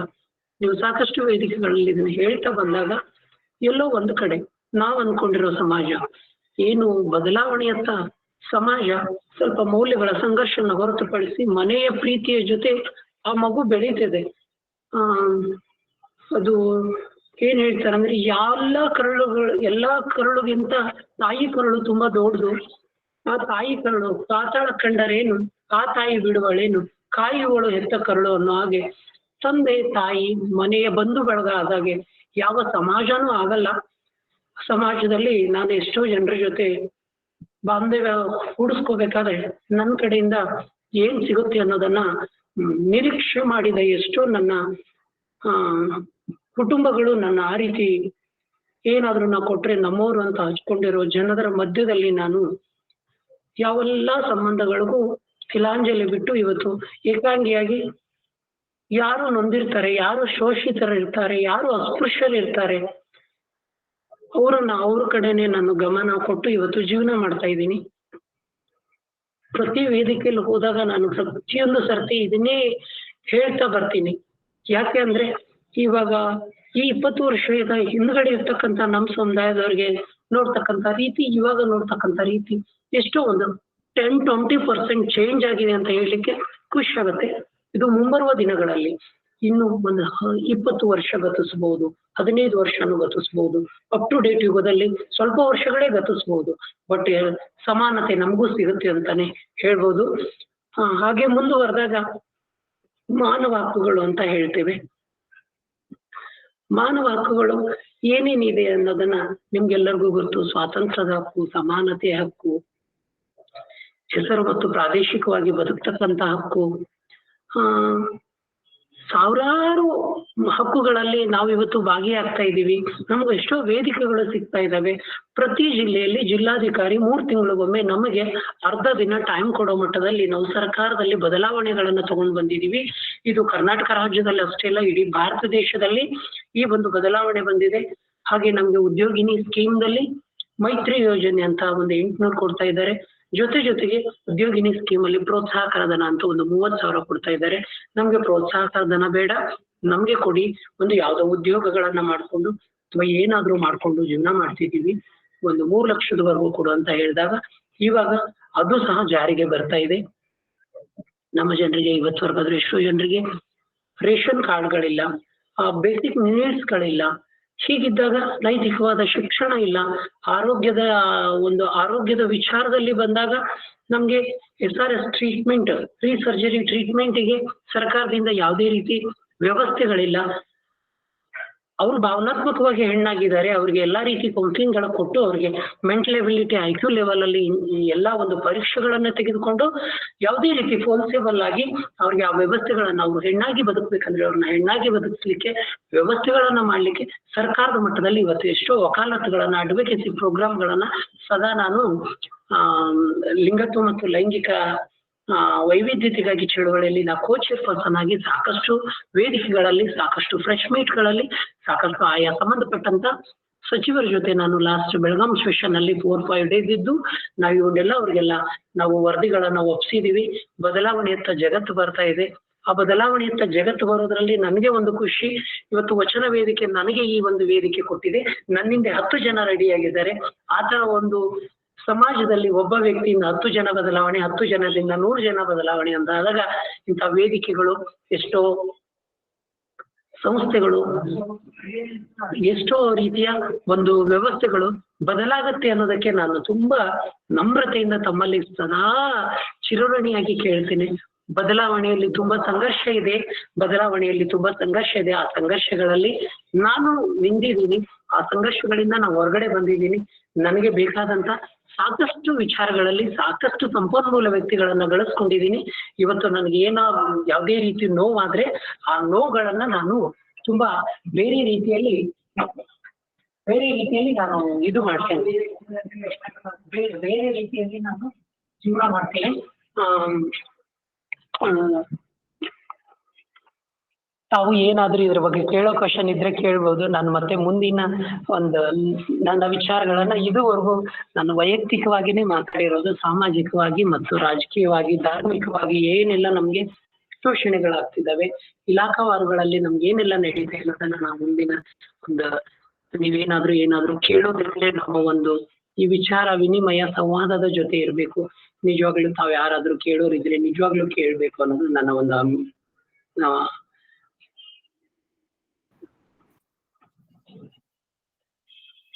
ಶರಣಾರ್ಥಿಮ. ನಿಮ್ಮ ಜೀವನವನ್ನ ತಿಳಿದುಕೊಳ್ಳೋದು ಅಷ್ಟು ಸುಲಭವಲ್ಲ, ಎಷ್ಟು ಸಂಘರ್ಷಮಯ ಜೀವನ. ಆದ್ರೂ ನೀವು ಗಟ್ಟಿತನದಿಂದ ಈ ಸಮಾಜದಲ್ಲಿ ನಿಮ್ಮಂತೆ ಸಮಾಜದಲ್ಲಿ ಇಷ್ಟು ನಿರತವಾಗಿ ನಿಮ್ಮನ್ನ ಒಳವಡಿಸ್ಕೊಂಡು ಎಷ್ಟು ಕೆಲಸ ಮಾಡ್ತಾ ಇದ್ದೀರಿ. ನಿಮ್ಮನ್ನ ನಮ್ಮ ವೇದಿಕೆ ಇವತ್ತು ಪರಿಚಯ ಮಾಡಿಕೊಟ್ಟು ನಮ್ಮೆಲ್ಲರಿಗೂ ಒಂದು ಸಂತೋಷದ ಭಾವನೆ ಮತ್ತು ಶರಣತ್ವ ಭಾವನೆ ಉಂಟಾಗಿದೆ ಅಂತ ಹೇಳ್ತಾ, ಮತ್ತೊಮ್ಮೆ ನಿಮ್ಮ ಎಲ್ಲ ಕಾರ್ಯಗಳು ಸಫಲವಾಗ್ಲಿ. ನಾವು ನಿಮ್ಮೊಂದಿಗೆ ಇದ್ದೇವೆ. ಏನಾದ್ರೂ ಸಹಕಾರ ಬೇಕಾದಲ್ಲಿ ಶರಣ ಮನಸ್ಸುಗಳು ಈ ಸರ್ವ ಸಮಾನತೆಗೆ ಸದಾ ಒದ್ಲಾಡ್ತಾ ಇರತ್ತೆ ಅಂತ ಹೇಳ್ತಾ ಈಗ ಪಟ್ಟಣ್ ಸರ್ ತಮ್ಮ ಅಭಿಪ್ರಾಯವನ್ನು ತಿಳಿಸಿ ಮುಂದುವರಿಸಬೇಕು ಅಂತ ಕೇಳ್ಕೊಡ್ತೀನಿ. ಪಟ್ಟಣ್ ಸರ್. ಓಕೆ ಸರ್, ಶರಣಾರ್ಥಿ. ನಮ್ಮ ನಿರೀಕ್ಷೆಗೂ ಮೀರಿ ವೈಶಾಲಿ ಅತ್ಯಂತ ಪ್ರಬುದ್ಧವಾದಂಥ ವಿಚಾರಗಳನ್ನ, ಬಹಳಷ್ಟು ಹಲವಾರು ಹೊಸ ವಿಚಾರಗಳನ್ನ ಇವತ್ತು professor K S Malleshwar comment, doctor Sudha Kaujagiri madam ಎಲ್ಲರೂ ಬರೆದು ನೋಡಿದಾಗ ಒಂದು ಅಂತಃಕರಣ ಅಂತಕ್ಕಂಥದ್ದು ಕಲಿಕೆ ಬಿಡ್ತತಿ. ಬಹುಶಃ ಅವರು ಇವತ್ತು ಭಾವನಾತ್ಮಕವಾಗಿ ಆಗ್ಲಿಲ್ಲ ಅಂದ್ರೆ ಅಥವಾ ತಮ್ಮ ಬದುಕನ್ನ ಹೊರಗೆ ತೆಗೆದು ಇಡ್ಲಿಲ್ಲ ಅಂದ್ರೆ ಇನ್ನೂ ಒಳ್ಳೆಯ ವಿಚಾರಗಳನ್ನ ಅವರು ಹೇಳ್ಬೋದಿತ್ತು ಅಂತಕ್ಕಂಥ ವಿಚಾರನ ಇಲ್ಲಿ ಹೇಳ್ತೀನಿ. ಶರಣರು ಕಂಡ ಲಿಂಗ ಸಮಾನತೆ ಮತ್ತು ಮಾನವ ಹಕ್ಕುಗಳು. ಬಹುಶಃ ಇವತ್ತು ಜಗತ್ತಿನ ಮಾನವ ಹಕ್ಕುಗಳ ಏನು ವಿಶ್ವಸಂಸ್ಥೆ ಮತ್ತು ಶರಣರ ಪರಿಕಲ್ಪನೆಯ ಬಗ್ಗೆ ಜಾನ್ ಬರ್ಕೋ ಅಂತಕ್ಕಂಥ ಸ್ಪೀಕರ್ ಆಫ್ ಪಾರ್ಲಿಮೆಂಟ್ ಬಹಳ ಚೆನ್ನಾಗಿ ಹೇಳ್ತಾನೆ. ಮಾನವ ಹಕ್ಕುಗಳಿಗಾಗಿ 12ನೇ ಶತಮಾನದೊಳಗ ಯಾವ ಕಾಲಕ್ಕೆ ಇಂಗ್ಲೆಂಡ್ನೊಳಗ ಈ ಹೋರಾಟ ಪ್ರಜಾಪ್ರಭುತ್ವ ಅಂತಕ್ಕಂಥದ್ದು ಇರದೇ ಇರದ ಸಂದರ್ಭದೊಳಗ ವರ್ಗ ವರ್ಣ ಲಿಂಗಭೇದ ಆಶ್ರಮರಹಿತ ಒಂದು ವಿಚಿತ್ರ ಹೋರಾಟ ಅಂದ್ರು ಮಾನವ ಹಕ್ಕುಗಳಿಗಾಗಿ ಹೋರಾಟ ಮಾಡಿದ್ದ ಏಕೈಕ ಸಿದ್ಧಾಂತ ಚಳುವಳಿ ಅಂತಂದ್ರೆ ಅದು ವಚನ ಚಳುವಳಿ, ಬಸವಣ್ಣನ ನಾಯಕತ್ವದ ನಡೀತು ಅಂತಕ್ಕಂಥದ್ದು ಹೇಳ್ತಾರ. ಜೇಡದಶಮಿ ಹೇಳ್ತಾನೆ, ಮೊಲೆ ಮೂಡಿ ಬಂದರೆ ಹೆಣ್ಣೆಂಬರು, ಗಡ್ಡ ಮೀಸೆ ಬಂದರೆ ಗಂಡೆಂಬರು, ಒಳಗೆ ಸುಳಿವಾತ್ಮ ಗಂಡು ಅಲ್ಲ ಹೆಣ್ಣು ಅಲ್ಲ ರಾಮನಾಥ ಅಂತಕ್ಕಂಥದ್ದು. ರೂಡಿಮೆಂಟರಿ ಆರ್ಗನ್ಸ್ ಅಂತೀವಿ ನಾವು. ಈ ಯಾವ ಶರೀರದ ಮೇಲೆ ಮನುಷ್ಯನಿಗೂ ಕೂಡ ಆ ಮೊಲೆಗಳು, ನಮ್ಮ ಪುರುಷನ ಎದೆ ಮೇಲೆಯೂ ಮೊಲೆಗಳಿದಾವೆ. ಬಹಳಷ್ಟು ವಚನಕಾರರು ನಾನು ಯಾಕೆ ಪ್ರತಿ ಸಲ ನನಗೆ ಕೇಳ್ತಾರ ವಚನ ಪರಿಷ್ಕರಣೆ ಒಳಗೆ ಯಾಕೆ ನಾವು ಹೋಗ್ಬೇಕು ಅಂದಾಗ ಅದನ್ನ ಹೆಂಗ್ ಮಾಡಂದ್ರ ಇಲ್ಲಿಯೂ ಕೂಡ ಈಗ ಹೆಂಗ ಮಂಗಳಮುಖಿಗಳಿಗೆ ಅನ್ಯಾಯ ಇಲ್ಲಿಯೂ ಕೂಡ ಮಾಡ್ಯಾರ ಅಂತಂದ್ರ ಮೊಲೆ ಮುಡಿ ಬಂದರೆ ಅಂತಾರ. ಮುಡಿ ಅಂದ್ರೆ ಕೂದ್ಲ, ಮೊಲೆ ಮತ್ತು ಮುಡಿ ಬಂದ್ರೆ ಹೆಣ್ಣೆಂಬರು, ಗಡ್ಡ ಮೀಸೆ ಬಂದರೆ ಗಂಡೆಂಬರು. ಮುಡಿ ಅಲ್ಲ, ಅದು ಮೂಡಿ ಬಂದರೆ ಅಂದ್ರೆ ಇಲ್ಲಿಯೂ ಕೂಡ ಹಕ್ಕುಗಳನ್ನ ಹತ್ತಕ್ಕಂತ ಒಂದು ಪ್ರಯತ್ನ ಅಂದ್ರೆ ಪಾಠಾಂತರದ 16ನೇ ಶತಮಾನದ ವಚನ ಪಾಠಾಂತರಕಾರರು ಮಾಡಿದರು. ಇದೇ ರೀತಿಯಾಗಿ ಅನುಭವವೆಂಬುದು ಸ್ತ್ರೀಲಿಂಗವೂ ಅಲ್ಲ ಪುಲಿಂಗವೂ ಅಲ್ಲ. ಚಂದಿಮರಸ ತೃತೀಯ ಲಿಂಗಿಗಳ ಬಗ್ಗೆ ಬಹಳಷ್ಟು ವಚನಗಳನ್ನ ಬೀಳಿಗೆಯ ಮೂಲದ ವಚನಕಾರ ಬರಿತನ. ಇವೆಲ್ಲವನ್ನು ನೋಡಿದಾಗ ಮೂಲಭೂತವಾಗಿ ಲಿಂಗ ಸಮಾನತೆ ಅವ್ರು ಹೇಳಿದಾಗ ಬಹಳಷ್ಟು ಅನಿಸ್ತು ನನಗ. ಹೆಣ್ಣು ಹುಟ್ಟಿದಾಗ ಸಂಭ್ರಮಿಸಿದ ಮನಸ್ಸು ಆ ಹೆಣ್ಣಿನಿಂದ ಹುಟ್ಟಿರ್ತತಿ. ಅದು ಗಂಡು ಹುಟ್ಟಿದಾಗ ತಾಯಿಯೂ ಕೂಡ ಅಂದ್ರೆ ಮಹಿಳೆ ಆ ಗಂಡಿಗೆ ಜನ್ಮ ಕೊಟ್ಟಂತ ಹೆಣ್ಣು ಕೂಡ ಸಂಭ್ರಮ, ನಾನು ಗಂಡು ಹುಟ್ಟಿತು ಅಂತ ತಿಳ್ಕೊಂಡು ಕುಟುಂಬದೊಳಗೆ ಹೆಣ್ಣು ಹುಟ್ಟಲಿ ಅಂತ ಯಾರು ಬಿಡ್ಕೊಳಂಗಿಲ್ಲ. ನನಗೊಂದು ಗಂಡು ಮಗನ ಕೊಡು ಅಂತ ಕೇಳ್ಕೊಂತಾರೆ. ಅಂದ್ರೆ ಹೆಣ್ಣಿಗೆ ಒಂದು ಅದು ಹೇಳಿದಲ್ಲ, ರ್ಯಾಂಕ್ ಪಡಿತಕ್ಕಂಥ ವಿದ್ಯಾರ್ಥಿನಿಗೆ ಬಾಂಡೆ ಪಾತ್ರೆ ತಿಕ್ಕಕ್ಕ ಕಸರೆ ಮುಸರೆ ಅವಳ ಕೆಲಸ. ದಡ್ಡ ಇದ್ರು ಸಹಿತ ಅವನಿಗೆ ಸಾಲಿ ಕಲಿಸ್ತಕ್ಕಂಥದ್ದು. ಮೊದಲು ಊಟ ಮಾಡಲಿ, ಹೆಣ್ಮಕ್ಳು ಕಡಿಪಂತಿಗೆ ಊಟ ಮಾಡಬೇಕು. ಈ ತಾರತಮ್ಯ ಅವರು 50 ವರ್ಷ ಅಂದ್ರೆ ನನಗೇನು 50 ವರ್ಷ ಅಲ್ಲ, ಇನ್ನೂ ಶತಮಾನ 2 ಶತಮಾನ ಹೋಗ್ಬೋದು. ಆದರೆ ಬದಲಾಗುತ್ತಿರ್ತಕ್ಕಂಥ ಶರಣ ಸಮಾಜದೊಳಗ ನನಗೆ ವಿಶೇಷವಾಗಿ ವೈಶಾಲಿ ಅವ್ರ ಪರಿಚಯ ಆದಾಗ ನನಗೆ ಅವರು ಒಂದು ದಿನ ಸಮಗ್ರವಾಗಿ ಅವರು ಎಲ್ಲ ತೆರೆದಿಟ್ಟದ ನಮ್ಮ ಜೀವನದ ಬಗ್ಗೆ ಇವತ್ತು ಸಂಪೂರ್ಣವಾಗಿ ತೆರೆದಿಡದೆ ಅಲ್ಲಲ್ಲಿ ಆತ್ಮಗೌರವವನ್ನ ಕಾಪಾಡಿಕೊಂಡು ಭಾವನಾತ್ಮಕವಾಗಿ ಅವರ ನೋವು ಹಿಂಸೆ ಅನುಭವಿಸಿದಾಗ ನಾನು ಅವತ್ತು ಹೇಳಿದೆ, ನಿಮ್ದು ಜನವರಿ 1ನೇ ವಾರದಾಗ ನೀವು ಮಾತಾಡ್ಬೇಕು ಅಂತಕ್ಕಂಥದ್ದು. ಯಾಕಂದ್ರೆ ಬಸವಣ್ಣನ ಆಶಯ ಶೋಷಿತರಿಗೆ ಧ್ವನಿ ಕೊಡತಕ್ಕಂಥದ್ದು. ಎಲ್ಲ ರೀತಿಯೊಳಗೆ ಶೋಷಣೆಯನ್ನು ಅನುಭವಿಸಿದ್ರು. ಪರಿಪೂರ್ಣವಾದಂಥ ಏನು ಶೋಷಣೆ ಯಾರಿಗಾಗಿತ್ತು ಅಂದ್ರೆ ಮಂಗಳಮುಖಿಗಳಿಗೆ ಅಥವಾ ಈ ಲೈಂಗಿಕ ಅಲ್ಪಸಂಖ್ಯಾತರಿಗೆ ಅಂತಕ್ಕಂಥದ್ದು. ಆ ಎಲ್ಲ ಶೋಷಣೆಗಳನ್ನು ಮಿಟ್ಟಿದಾಗ ನನಗೆ ಅವ್ರದ್ದು ಹೇಳಿದ ನಿಂದ ಒಂದು ಜೀವನದ ಕಾದಂಬರಿ ಆಗತ್ತಮ್ಮ ಅಂತಂದೆ. ಬರೆದ್ಬಿಡು ಸುಮ್ಮನೆ ಒಂದು ಬರಿತೀನಿ ರೀ. ನಾನು ಮೊದಲಿಗೆ ಯಾಕೆ ನನಗೆ ಇವರಲ್ಲಿ ಪ್ರತಿಭೆ ಕಾಣುತ್ತಂದ್ರೆ ಹುಬ್ಬಳ್ಳಿಯ ನವನಿರ್ಮಾಪಕ ನಾನು ಹೆಸರು ಕೇಳಿದ್ದೆ, ಭಾಳ ಮಂದಿ ಕೇಳಿರಿ, ಬಸಪ್ಪ ಶೆಟ್ರು ಅಂತಕ್ಕಂಥದ್ದು. ಆ ಹುಬ್ಬಳ್ಳಿಯ ನಗರವನ್ನು ಕಟ್ಟಿದಂಥ ಬಸಪ್ಪ ಶೆಟ್ರು ಅವ್ರ ಬಗ್ಗೆ ನಾನು ಭಾಳಷ್ಟು ಓದ್ಕೊಂಡಿದ್ದೆ. ಅವ್ರ ಸಮಾಧಿ ಬಗ್ಗೆ ನನಗೆ ಅರಿವಿರಲಿಲ್ಲ. ಅಲ್ಲೇ ಹುಬ್ಬಳ್ಳಿಯೊಳಗೆ ಅಕ್ಕಪಕ್ಕದಾಗ ಅಡ್ಡಾಡಿದ್ರು ಕೂಡ ವೈಶಾಲಿ ತಾಯಿ ಅದನ್ನ ಹೇಳ್ಕೊಂಡು, ಸರ್ ಸಾವಿಲ್ಲದ ಶರಣರು ಬಸಪ್ಪ ಶೆಟ್ಟರ್ ಬಗ್ಗೆ ನಾನು ಮಾತಾಡ್ತೀನಿ ಅಂದ್ರು. ನಾನು ಬೇಡಮ್ಮ, ನಿನ್ನ ಮೊದಲು ಇವ್ರ ಬಗ್ಗೆ ಮಾತಾಡ, ನಿನ್ನ ಸಮಸ್ಯೆಗಳನ್ನ ತೋಡ್ಕೊ. ಒಂದು ಪ್ರಾತಿನಿಧಿಕವ ನಮ್ಮಲ್ಲಿ ಅನೇಕ ಲಿಂಗಾಯತ ಸಮಾಜದೊಳಗೆ ಇಂಥ ವೈಶಾಲಿ ಅಂತ ಅನೇಕ ಲಿಂಗಾಯತರಿಗೆ ನಮ್ಮ ಜವಾಬ್ದಾರಿ ಏನು, ವಾಟ್ ಇಸ್ ಅವರ್ ರೆಸ್ಪಾನ್ಸಿಬಿಲಿಟಿ ಏನು, ನಮ್ಮ ಕಾಂಟ್ರಿಬ್ಯೂಷನ್ ಏನು ಅಂದಾಗ ನಾವು ಅವರನ್ನ 3ನೇ ಡಿಸೆಂಬರ್ ಇವತ್ತಿಗೆ ದತ್ತು ತೆಗೆದುಕೊಂಡು 1 ವರ್ಷ 4 ದಿವಸ ಆಯ್ತು. ಹಿಂಗಾಗಿ ಅವ್ರ ಜೊತೆಗೆ ಬಹಳ ಜನ ಹೇಳಿದ್ರೆ ನಾವೆಲ್ಲ ಇದೀವಿ ಅಂತ ತಿಳ್ಕೊಂಡು ಅದಕ್ಕೆ ಆ ಲೈಂಗಿಕ ಸಮಾನತೆ, ಲಿಂಗ ಸಮಾನತೆ ಅಂತಕ್ಕಂಥದ್ದು ಶರಣರೊಳಗೆ ನೋಡಿದ್ರಿ. ನಾನು ಇದನ್ನ ಬಹಳ ಸಲ ಹೇಳ್ತೀನಿ. ಶರಣ ಸತಿ ಲಿಂಗಪತಿ ಅಂತೀವಿ, ಸತಿಪತಿಗಳಿಂದಾದ ಭಕ್ತಿ ಹಿತವಪುದು ಶಿವಂಗಿ ಅಂತೀವಿ. ವಚನಕಾರರೊಳಗ ಅಷ್ಟೇ ಪ್ರಮಾಣದೊಳಗ ವಚನಕಾರ್ತಿಯರು ಬರ್ಬೇಕಾಗಿತ್ತು, ಬರಲಿಲ್ಲ ಯಾಕ? ಇದು ಪ್ರಶ್ನೆ. ನನಗ ದಾಸದುಗ್ಗಳೆ ವಚನಕಾರ್ತತಿ. ಇವತ್ತು ನಾವು ನಮ್ಮ ಕಕ್ಕಯ್ಯನ ವಚನಗಳು ಕಾಣ್ತಾವ, ಆದ್ರೆ ಬಿಷ್ಟಾದೇವಿ ಕಾಣಂಗಿಲ್ಲ. ಹರಳೆಯನ ವಚನಗಳು ಕಾಣಂಗಿಲ್ಲ, ಕಲ್ಯಾಣಮ್ಮನ ವಚನಗಳು ಕಾಣಂಗಿಲ್ಲ.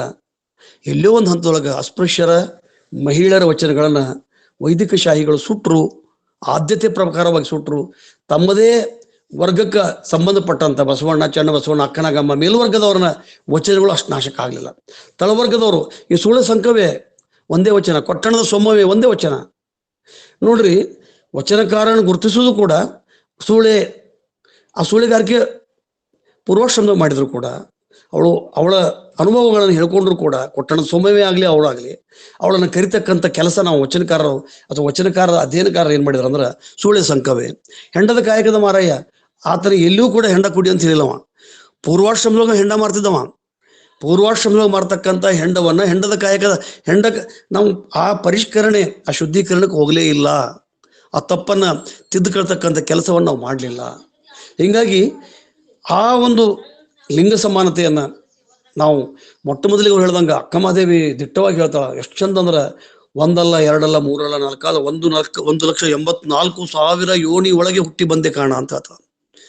ಸರಿಸೃಪಗಳು ಎಷ್ಟೊಂದು ಯೋನಿಗಳು, ಯೋನಿ ಸಮಾನತೆ, ಸಪ್ತಧಾತು ಸಮಯೋನಿ ಸಮಪಿಂಡ ಸಮದ್ಭವ ಬಸವಣ್ಣ ಹೇಳ್ತಾನ. ನಾವೆಲ್ಲ ಮಾತಾಡ್ತೀವಿ, ಎಲ್ಲರ ಎಲುಬುಗಳು ನಮ್ಮ ದೇಹದೊಳಗಿರ್ತಕ್ಕಂಥ ಎಲಿಮೆಂಟ್ಸ್ ಆಗಲಿ, ಸಪ್ತಧಾತು 7 ಎಲಿಮೆಂಟ್ಸ್, ಸಪ್ತಧಾತು ಸಮಯೋನಿ ಈಕ್ವಲ್ ವಜೈನಲ್ ಗ್ರೋತ್ ಅಂದ್ರೆ ಪ್ರೊಡಕ್ಷನ್, ಸಮಯೋನಿ ಸಮಪಿಂಡ ಜೈಗೋಟು ಸಮ ಇದ್ದಾಗ ನಾವ್ ಯಾಕೆ ಈ ರೀತಿಯ ಅಸಮಾನತೆಯನ್ನು ಕಾಣ್ತೀವಿ ಅಂತಂದ್ರೆ, ಈ ಒಂದು ಸನಾತನ ಬೂಟಾಟಿಕೆಯನ್ನ ಅದೇ ವರ್ಗದವ್ರು ಹುಟ್ಟಿರ್ತಕ್ಕಂಥ ಬಸವಣ್ಣ ಮೇಲ್ವರ್ಗದವ್ರ ಜೊತೆಗೆ ತಳ ಸಮುದಾಯದವರ ಬಗ್ಗೆ ಚಿಂತನೆ ಮಾಡ್ತಕ್ಕಂಥದ್ದು ಬಹಳ ಕಡಿಮೆ. ಮೇಲ್ವರ್ಗದವ್ರು ತಮ್ಮ ಇವತ್ತು ಒಳಪಂಗಡಗಳ ಹಿತಾಸಕ್ತಿಗಳನ್ನು ಕಾಪಾಡ್ಕೊಳ್ಳೋದು, ಅಥವಾ ಈಗ ಇತ್ತೀಚೆಗೆ ಬಹಳಷ್ಟು ನೋವಿನ ಸಂಗತಿ ಅಂದ್ರೆ ಉಪಪಂಗಡ, ಅದರ ಉಪಪಂಗಡಗಳು, ಜಾತಿ, ಮೀಸಲಾತಿ, ಶರಣಧರ್ಮ ಅಂತಕ್ಕಂಥ ವಿಕೃತವಾದಂಥ ಶರಣಧರ್ಮವನ್ನ ಒಂದು ವಿರೂಪಗೊಳಿಸ್ತಕ್ಕಂಥ ಪ್ರಯತ್ನಗಳು ನಡೆದಾಗ ಲಿಂಗ ಸಮಾನತೆ ಯಾಕೆ ಅಗತ್ಯ ಅಂತಂದ್ರೆ, ಅಕ್ಕಮಹಾದೇವಿ ಬರ್ಬೇಕಾದ್ರೆ ಅಕ್ಕಮಹಾದೇವಿಯನ್ನ 16ನೇ ಶತಮಾನದ ಹಲಗೆಯಾರು ಎಷ್ಟು ಕೆಟ್ಟ ವಿರೂಪ, ಆತನ ಸಂಪಾದನೆ ಮಾಡ್ತಕ್ಕಂಥ ಶೂನ್ಯ ಸಂಪಾದನೆ ಒಳಗ ಎಷ್ಟೊಂದು ನೋವಾಗತ್ತಂದ್ರೆ, ಕಿನ್ನರಿ ಬ್ರಹ್ಮಯ್ಯ ಅವಳ ಯೋನಿಯನ್ನ ಮುಟ್ಟಿ ಸ್ಪರ್ಶ ಮಾಡಿದ ಅಂತಕ್ಕಂಥ ದಾಖಲೆ ಮಾಡ್ತಾರ.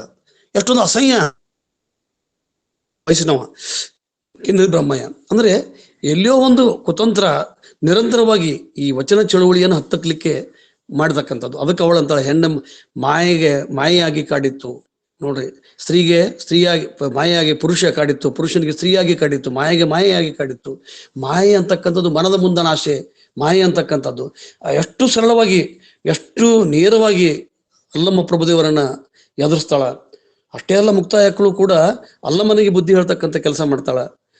ಅದೇ ರೀತಿ ಆ ತಳ ಸಮುದಾಯದ ಒಂದು ಕೂಲಿ ಕಾರ್ಮಿಕರು, ನಮ್ಮ ಆಯ್ದಕ್ಕಿ ಲಕ್ಕಮ್ಮ ಎಷ್ಟು ಚಂದ ಹೇಳ್ತಾಳ, ಕಾಯಕವು ನಿಂದಿತ್ತು ಹೋಗಯ್ಯ ನಾಳ್ದ ಒಡೆಯನೆ.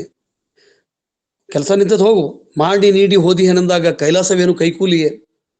ಕಾಯಕದ ಪ್ರಜ್ಞೆಯನ್ನ, ಆದ್ಯತೆಯನ್ನ ಮಹಿಳೆಯರು ಕೊಟ್ಟಂತ ಏನು ಗಟ್ಟಿತನ ಕೊಟ್ಟರು ಅಂತಂದ್ರ, ಅಕ್ಕನಗಮ್ಮ ನೋಡ್ರಿ, ಬಸವಣ್ಣ ಸರಳವಾಗಿ ಬಿಟ್ಟು ಹೋಗ್ಬಿಟ್ಟ.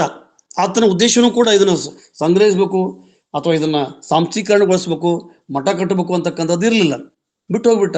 ಅದ್ರ ಅಕ್ಕನಗಮ್ಮ ನೋಡಿ, ಅಕ್ಕನಗಮ್ಮ, ನೀಲಂಬಿಕೆ, ಆಮೇಲೆ ಗಂಗಾಂಬಿಕೆ, ಇವರೆಲ್ಲರೂ, ನೀಲಾಂಬಿಕೆ ಅಡಿಗಿದ್ಲು, ತಂಗಿ ಅಡಿಗಿದಳು, ತಂಗಡಿಗೆಯೊಳಗ ಅಡಿಗಿದ್ಲು, ಅದು ಐಕ್ಯ ಆದ್ಲು. ಅದರ ಗಂಗಾಂಬಿಕೆ, ಐದಕ್ಕಿ ಲಕ್ಕಮ್ಮ, ಅಕ್ಕನಾಗಮ್ಮ, ಇವರೆಲ್ಲರೂ ಈ ವಚನ ಚಳುವಳಿಯನ್ನ, ವಚನ ಸಾಹಿತ್ಯವನ್ನು ಉಳಿಸ್ಕೋಬೇಕು ಅಂತ ತಿಳ್ಕೊಂಡು ನಿರಂತರವಾಗಿ ಹೋರಾಟ ಮಾಡಿದ್ರು.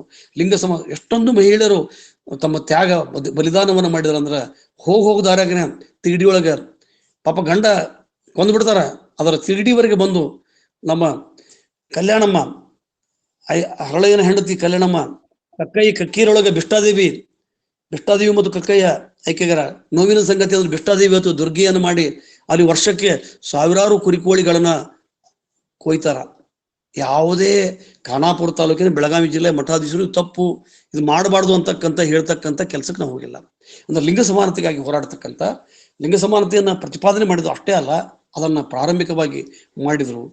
ಅದು ಎಷ್ಟು ಅಂದ್ರೆ ಬಿಜ್ಜಳ ಒಮ್ಮೊಮ್ಮೆ ಸತ್ಯಕ್ಕನಿಗೆ ಆ ಕಸದೊಳಗ ವಜ್ರದ ಉಂಗುರ ಒಗೆದಿರ್ತಾನ, ಮೋಹ ಐತನ ನೋಡ್ಬೇಕಂದಾಗ ಬಟ್ಟೆಗಳೊಂದು ವಸ್ತು ಬಿದ್ದೊಡೆ ಬೇಕೆಂದು ಎತ್ತಿಕೊಂಡನ ಅದಡೆ ಆಣೆ ನಿಮ್ಮಾಣೆ, ಬೆದಕ್ಬೇಕು ನನಗ, ಕಸದ ಮೇಲೆ ಕಸ ಅದನ್ನು ಕಸದೊಳಗೆ ಸೇರಿಸಿದ್ಲು ಅಂತಕ್ಕಂಥ ಎಷ್ಟು ನಿರ್ಮೋಹ ಇತ್ತು, ಎಷ್ಟೊಂದು ನಿರಪೇಕ್ಷತೆ ಇತ್ತು, ಎಷ್ಟೊಂದು ಡಿಟ್ಯಾಚ್ಮೆಂಟ್ ಇತ್ತು ನಮ್ಮ ಶರಣರಿಗೆ ಅಂತಂದ್ರೆ ವಿಶೇಷವಾಗಿ ಮಹಿಳೆಯರಿಗೆ. ಅದೇ ಕಾರಣಕ್ಕೆ ಆದ್ಯರ 60 ವಚನಕ್ಕೆ ದಂಡನಾಯಕರ 10 ವಚನ, ದಂಡನಾಯಕರ 10 ವಚನಕ್ಕೆ ಪ್ರಭುದೇವರ 5 ವಚನ, ಪ್ರಭುದೇವರ 5 ವಚನಕ್ಕೆ ಅಜಗಣ್ಣನ 2 ವಚನ, ಅಜಗಣ್ಣನ 2 ವಚನಕ್ಕೆ ಅಕ್ಕನ 1 ವಚನ ನಿರ್ವಚನ ಕಾರಣ ಅಂತ ಹೇಳ್ತಾರೆ. ನೋಡ್ರಿ, ಮಹಿಳೆಯರ ಸಾಮರ್ಥ್ಯವನ್ನ ಅವತ್ತಿನ ಕಾಲಕ್ಕೆ ಇಟ್ಕೊಂಡ್ರಂದ್ರೆ ಆ ಪ್ರಜ್ಞೆಯನ್ನ ಆ ಒಂದು ಭಾವವನ್ನ ಜೀವಂತಿಕೆಯಾಗಿ ಇಟ್ಕೊಂಡವರು. ನಾನು ಈಗಲೂ ಕೂಡ ಹೇಳ್ತೀನಿ, ಉತ್ತರ ಕರ್ನಾಟಕದೊಳಗ ನಮ್ಮ ಲಗ್ನದಕ್ಕಿ ಗಂಟು ಕಟ್ತಾರ, ಲಗ್ನದಕ್ಕಿ ಗಂಟು ಕಟ್ಟಬೇಕಾದ್ರ ಇಲ್ಲಿ ಬರುವಂತ ಯಾರವ್ರ ಮೈಕ್ ಮ್ಯೂಟ್ ಮಾಡಿ. ಮಾತಾಡಿ. ಲಗ್ನದಕ್ಕಿ ಗಂಟು ಕಟ್ಟಬೇಕಾದ್ರ ಲಗ್ನದಕ್ಕಿ ಗಂಟು ಕಟ್ಟಬೇಕಾದ್ರ ಲಗ್ನದಕ್ಕಿ ಅಂತ ಕಟ್ತಾರ. ಬಹುಶಃ ಇದು ರುದ್ರಮೂರ್ತಿ ಅವ್ರಿಗೆ ಗೊತ್ತಿರಂಗಿಲ್ಲ. ಮದುವೆ ಮಂಗಲ ಮಾಡುವಾಗ ಲಗ್ನದಕ್ಕಿ ಗಂಟು ಅಕ್ಕಿ ನವಧಾನ್ಯಗಳನ್ನಿಟ್ಟು ಪೂಜೆ ಮಾಡಿ, ಆ ಹಿರೇಮಠದವರು ನಮ್ಮ ಕಡೆ ನೀವು ಹೆಂಗ ಆರಾಧ್ಯರು ಅಥವಾ ಮೂರ್ತಿ ರುದ್ರಮೂರ್ತಿ ಅಂತ ನಮ್ಮ ಕಡೆ ಹಿರೇಮಠದವ್ರು ಅಂತಾರ. ಆಗ ಕೇಳ್ತಾರ ಹೆಣ್ಣುಜೋಳಿಗೆ ಹಿರೇಮಠರು ಅಂತಾರೆ, ಹೆಣ್ಣುಜೋಳಿಗೆ ಹಿರೇಮಠರು. ಇದನ್ನ ನನ್ನ ಸಂಶೋಧನೆ ಮೂಲಕ ಕೇಳಿದೆ. ಬಹಳ ಒಂದು 8-10 ವರ್ಷ ಭಾಳ ತೆಲಿಕೆಟ್ಕೊಂಡಿದ್ವಿ. ಹೆಣ್ಣುಜೋಳಿಗೆ ಅಂದ್ರೆ ಏನು, ಹೆಣ್ಣುಜೋಳಿಗೆ ಅಂದ್ರೆ ಏನು. ಅಕ್ಕನಾಗಮ್ಮನ ಜೊತೆ ಹೋಗ್ಬೇಕಾದ್ರೆ ಹೆಣ್ಮಕ್ಳು ಜೋಳಿಗೆ ಹಿಡಿದಿರ್ತಾರ, ವಚನ ಚಳುವಳಿಗಳನ್ನ. ಅದ್ರೊಳಗೆ ಆಯ್ದಕ್ಕೆ ಲೆಕ್ಕಂ ಇರ್ಬೋದು, ಸತ್ಯಕ್ಕ ಇರ್ಬೋದು, ಯಾಕಂದ್ರೆ ಆ ಬನವಾಸಿ ಕಡೆ ಆ ಕಡೆ ಹೋದ ಪಿಟ್ಟವೇ ಇರ್ಬೋದು. ಅವರೆಲ್ಲರೂ ವಚನ ಹೆಣ್ಮಕ್ಳನ್ನ ಹಿಡಿದಂಥ ಜೋಳಿಗೆಗಳ ವಚನ ಕಟ್ಟುಗಳು. ಗಂಡ್ಮಕ್ಳು ಅಂತಂದ್ರೆ ಆಯ್ದಕ್ಕೆ ಮಾರಯ್ಯ, ಕುಗಿನ ಮಾರಿ ತಂದೆ, ಇವ್ರು ಏನದಲ್ಲ ಬಹುರೂಪಿ ಚೌಡಯ್ಯ, ಈ ವಚನಕಾರರು ಗಂಡುಮಕ್ಕಳು ಹಿಡಿದಂತ ಜೋಳಿಗೆ ಕಟ್ಟು.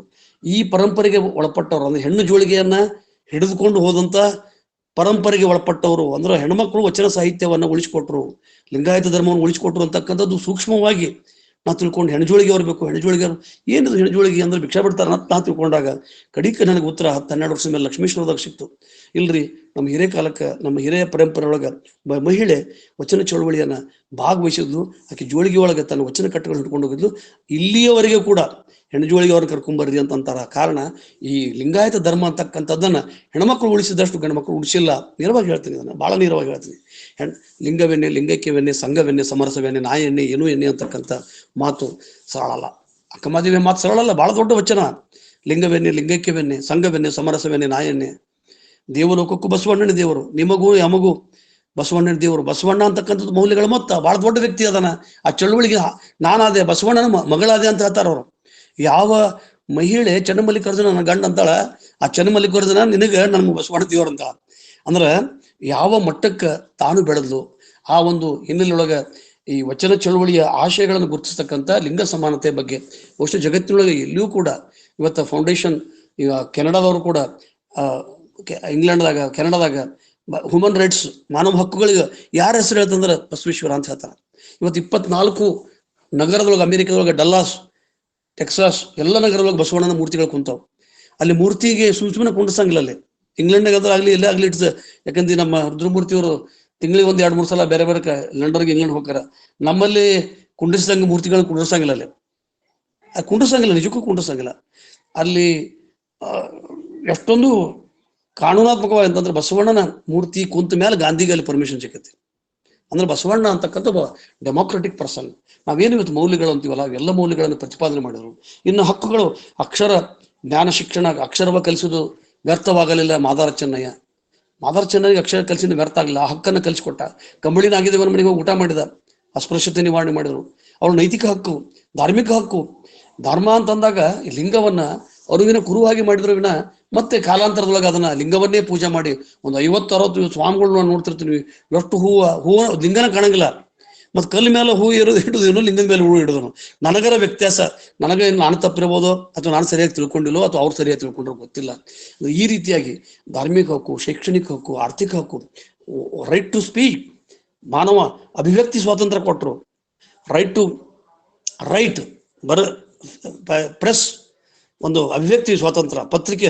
ಬಸವಣ್ಣನನ್ನ ಬಸವಣ್ಣನನ್ನ ಪ್ರಶ್ನೆ ಮಾಡ್ತಕ್ಕಂಥ ಅಂಬಿಗರ ಚೌಡಯ್ಯ ಕೇಳ್ತಾನೆ, ಶರಣ ಸತಿ ಲಿಂಗಪತಿ ಎಂಬುವರು ಅಣ್ಣನವರು ಶರಣ ಸತಿಯಾದ ಬಗೆಯಂತೂ ಹೇಳ ಲಿಂಗಪತಿಯ ಲಿಂಗ ಅಂಗ ಒಂದಾದ ಮೇಲೆ ಇವುಗಳ ಶ್ರೇಣೀಕೃತ ಹೆಂಗ್ ಬರ್ತೈತಿ ಅಂತಕ್ಕಂಥದ್ದು ಅಂಬಿಗರ ಚೌಡಯ್ಯ ಕೇಳ್ತಾನೆ ನೋಡ್ರಿ ದಲಿತ ಸಮುದಾಯ. ಅಂದ್ರೆ ನಾ ಯಾಕೆ ಈ ಪ್ರಶ್ನೆ ಹೇಳ್ತೀನಿ ಅಂದ್ರೆ, ಎಲ್ಲ ಹಕ್ಕುಗಳನ್ನ, ಮಾನವ ಹಕ್ಕುಗಳನ್ನ, ನನ್ನ ಆಹಾರ ಹಕ್ಕುಗಳು ಇವತ್ತು ನಾವು ಬಹಳ ನಾವು 5 kg ಕೊಟ್ಟಿವಿ 10 kg ಕೊಟ್ಟಿವಿ ಅಂತ ಹೇಳ್ಕೊಂತೀವಿ. ಇಲ್ಲ, ನಾವು ಹೇಳ್ತಾನೆ ನಿಮ್ಮ ಮನೆಯ ತಿಪ್ಪೆಯ ತಪ್ಪಲವನ್ನಾದ್ರೂ ತಂದು ನಿಶೇಷಿ ಮಾಡಬೇಕು. ಶ್ರಮ ಖಾಲಿ ಪುಕ್ಕಡ್ ತಂತಂದು ತಿನ್ಬೇಡ್ರಿ, 108 ಯೋಜನೆಗಳಿಗೆ ಮಾರು ಹೋಗ್ಬೇಡ್ರಿ. ಆಗಿನ ಕಾಲದಾಗ ಹೇಳ್ತಾನ, ನಿಮ್ಮ ತಿಪ್ಪೆಯ ತಪ್ಪಲವನ್ನಾದ್ರೂ ತಂದು ನಿಶ್ಚಯ ಮಾಡಬೇಕು. ಕಾಯಕದಿಂದ ಬಂದ ಕಾರ್ಯ ಸೊಪ್ಪಾದ್ರೂ ಲಿಂಗಕ್ಕೆ ಅರ್ಪಿತ. ಇದು ಬಹಳ ಮುಖ್ಯ. ಪದಾರ್ಥವಾದಿಗಳಲ್ಲ ಶರಣರು, ಪ್ರಸಾದವಾದಿಗಳು. ನಾವು ಚಲೋ ಸೋನಾ ಮಸೂರಿ ತರಬೇಕು ಹಂಗಂತಲ್ಲ. ಅದನ್ನ ನೋಡ್ರಿ, ಈ ಸಕ್ಕಿ ಆಸೆ ನಿಮಗೇಕೆ, ಮಾರಯ್ಯನೊಪ್ಪ ಅಮರೇಶ್ವರ ಲಿಂಗಕ್ಕೆ ದೂರು. ಗಂಡಗ ಹೆಂಡತಿ ಬುದ್ಧಿ ಹೇಳ್ತಾಳ, I lodge complaint against you in the Supreme Court. ಯಾರು ಹೇಳ್ತಾರ? ಇಂಥ ಒಂದು ಹಕ್ಕುಗಳು ಪ್ರಜ್ಞೆಗಳನ್ನ ಜಾಗೃತಗೊಳಿಸ್ತಕ್ಕಂಥ ಬಸವಣ್ಣ ಮೌಲ್ಯಗಳ ಮೊತ್ತ. ಅವ ದೇವರಾದ, ದೇವರ ಚನ್ನಮಲ್ಲಿಕಾರ್ಜುನ ದೇವರ. ಅದನ್ನ ನಮ್ಮ ಅಲ್ಲಮ್ಮ ಬಾಲಚಂದ್ರ ಹೇಳ್ತಾನ, ಎನಗೆಯೂ ನಿನಗೆಯೂ ಜಗಕ್ಕೆಲ್ಲ ಗುರು ಕಾಣ ಗುಹೇಶ್ವರ ಅಂತಾರ. ಬಸವಣ್ಣ, ಸಂಗನ ಬಸವಣ್ಣ ಗುಹೇಶ್ವರನಿಗೂ ಗುರು ಕಾಣ, ಜಗತ್ತಿಗೆ ಗುರು ಕಾಣ. ಇವತ್ತು ಜಗತ್ತಿನ ವಿಶ್ವ ರಾಷ್ಟ್ರದೊಳಗ ಯಾರಾದ್ರೂ ಬುದ್ಧನ ನಂತರ, ಬುದ್ಧ ಪ್ರಥಮ ದಾರ್ಶನಿಕ ಆದ್ರೆ ಕೊನೆಯ ದಾರ್ಶನಿಕನ, ಇದನ್ನ ಬಹಳಷ್ಟು ಎಸ್ ಕೆ ಸಿಕ್ಕಂಠನವ್ರು ಹೇಳ್ತಾರೆ. ಜಗತ್ತಿನ ಎಲ್ಲ ಪ್ರವಾದಿಗಳ ಮೌಲ್ಯಗಳನ್ನು ಗರ್ಭೀಕರಿಸಿಕೊಂಡು ಅವುಗಳಿಗೆ ವಿನೂತನ ವಿಚಾರಗಳನ್ನು ಕೊಟ್ಟವ್ರು ಯಾರು ಅಂತಂದ್ರೆ ಅದು ಬಸವಣ್ಣ.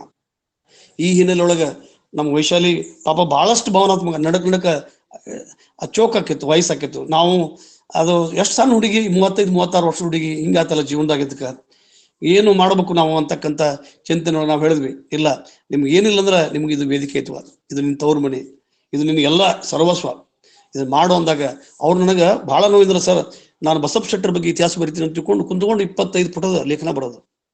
ಹುಬ್ಬಳ್ಳಿಯ ನವನಿರ್ಮಾಪಕ, ಬಹಳ ಜನ ಕನ್ನಡ ಪ್ರಾಧ್ಯಾಪಕರು, ಬಹಳ ಜನ ಇತಿಹಾಸದ ತಜ್ಞರಿಗೆ ಗೊತ್ತಿಲ್ಲ ಹುಬ್ಬಳ್ಳಿ ಯಾರು ಕಟ್ಟಿದ್ರು ಅಂತಕ್ಕಂಥ.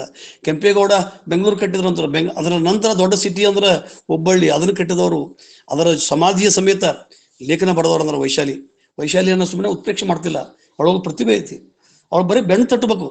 ಅವಳು ನಾವೇನು ಏನೋ ವಸ್ತುಗಳನ್ನ ಕೊಡಂಗಿಲ್ಲ. ನಿನ್ ಕಡೆ ಐತಮ್ಮ ಅಂತಂದಾಗ ಸಾಕಷ್ಟು ಖಡ್ಗವ ಕೊಡಬಹುದಲ್ಲ, ಇದು ಕಲಿತನವ ಕೊಡಬಹುದೇ ಮಾರಯ್ಯ ಅಂತಕ್ಕಂಥ ಪ್ರಶ್ನೆ ಕೇಳ್ತಾಳ.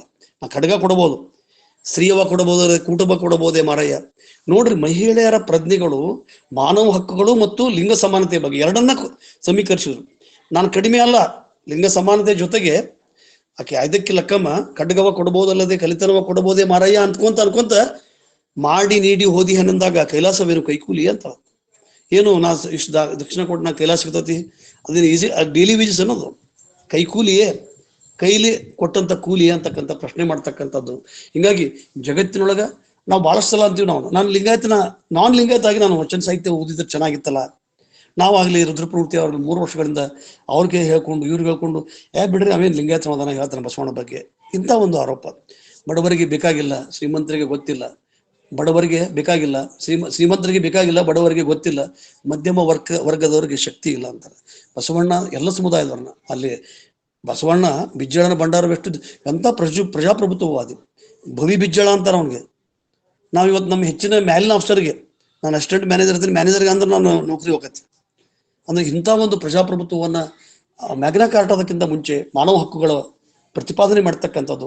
ಅದನ್ನ ನಾವು ಹೇಳಂಗಿಲ್ಲ. ಇವತ್ತು ಇಂಗ್ಲೆಂಡ್ ಅವ್ರು ಹೇಳ್ತಾರ, ಆರ್ಥರ್ ಮೈಲ್ಸ್ ಅಂತೂ ಹೇಳ್ತಾನ, what ever the legend May say about Basava, it is pretty clear that is the first free thinker of India. ಭಾರತದ ಮೊಟ್ಟ ಮೊದಲ ಸ್ವತಂತ್ರ ವಿಚಾರವಾದಿ. 1933 ಬರಿತಾನ ನಾವು. ಅಂದ್ರೆ ವಚನ ಸಹಸ್ರ ಸಾರ ಬಂದು ಕೇವಲ 6 ವರ್ಷದೊಳಗ ದ ಲ್ಯಾಂಡ್ ಆಫ್ ಲಿಂಗಮ್ ಅಂತಕ್ಕಂಥ ಬಹಳ ದೊಡ್ಡ ಪುಸ್ತಕ, 125 ಪುಟದ ಪುಸ್ತಕ ಬರಿತಾನ. ಹೀಗಾಗಿ ಇವತ್ತು ಕ್ರೈಸ್ತರು ಇರ್ಬೋದು, ಪಾದ್ರಿಗಳಿರ್ಬೋದು, ಮೌಲಾಗಳಿರ್ಬೋದು, ಜೈನರಿರ್ಬೋದು, ಬೌದ್ಧರಿರ್ಬೋದು, ಇದು ಒಂದು ಹಂತದೊಳಗ ಆಂದೋಲನ. ಲಿಂಗಾಯತ ಅಂತಕ್ಕಂಥದ್ದು ಆಂದೋಲನ.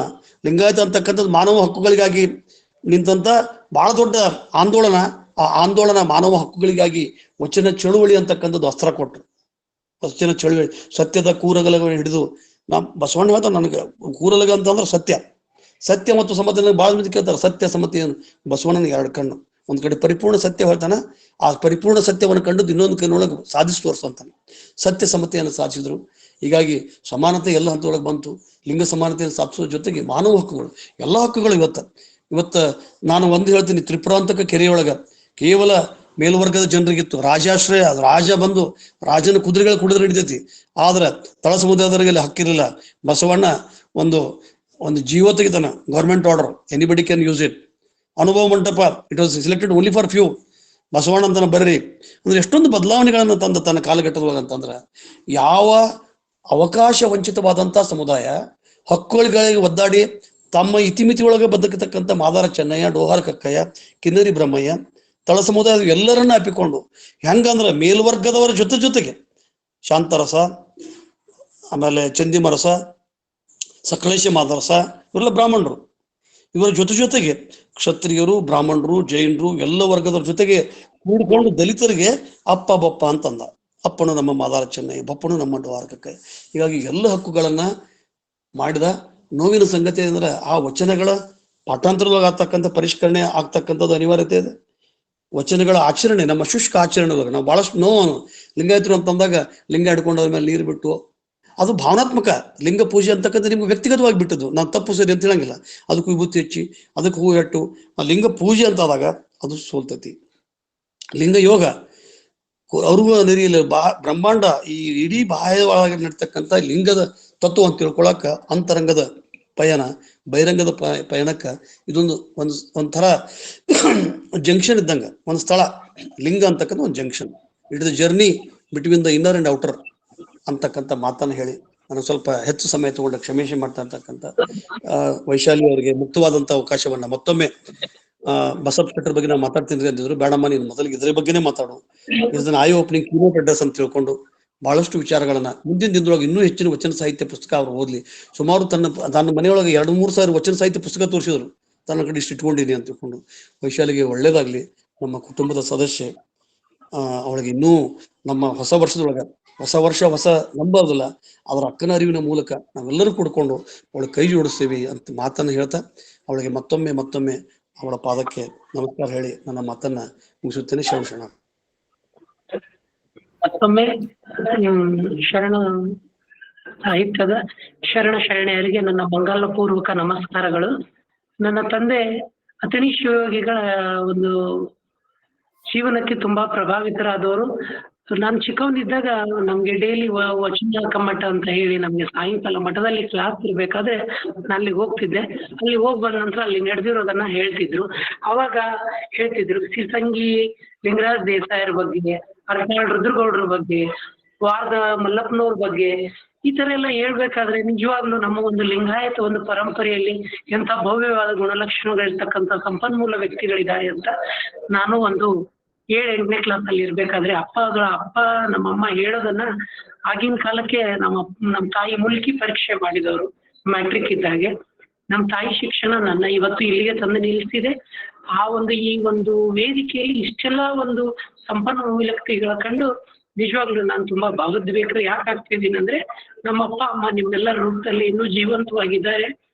ನಿಜವಾಗ್ಲೂ ನನಗೆ ಯಾರು ಇಲ್ಲ ಅಂತ ಬದುಕ್ತಿದ್ದು ದೊಡ್ಡ ನನ್ನ ಮೌಢ್ಯ ಕಲ್ಪನೆಯಾಗಿತ್ತು.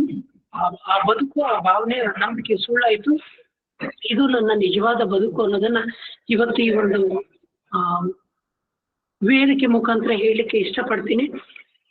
ಗಡಿಗೆ ಲಿಂಗ ಅಂದ್ರೆ ಗುರು ಕೊಟ್ಟಿದ್ದು, ಆಮೇಲೆ ಗುಡಿಯ ಲಿಂಗ ತಾವರ ಕೊಟ್ಟಿದ್ದು ಅನ್ನೋ ಹಾಗೆ ನಾನು ಗಡಿಯ ಲಿಂಗಕ್ಕೆ ಮತ್ತು ಗುಡಿಯ ಲಿಂಗಕ್ಕೆ ಇವತ್ತು ಸಮರ್ಪಿತಳಾದೆ ಇಂಥ ವೇದಿಕೆಯಿಂದ. ಇದನ್ನ ಬಂದ್ಬಿಟ್ಟು ಅಂಬಿಗರ ಚೌಡಯ್ಯನವರು ತುಂಬಾ ನೀಟಾಗಿ ಹೇಳ್ತಾರೆ. ಇವತ್ತು ಆ 2 ಲಿಂಗಗಳನ್ನ ನಾನು ಪಡ್ಕೊಂಡಿದ್ದೀನಿ. ನಾನು ಇನ್ನೂ ಜೀವನದಲ್ಲಿ ಮಾಡ್ತಕ್ಕಂಥ ಕೆಲಸಗಳು ತುಂಬಾ ಇದಾವೆ.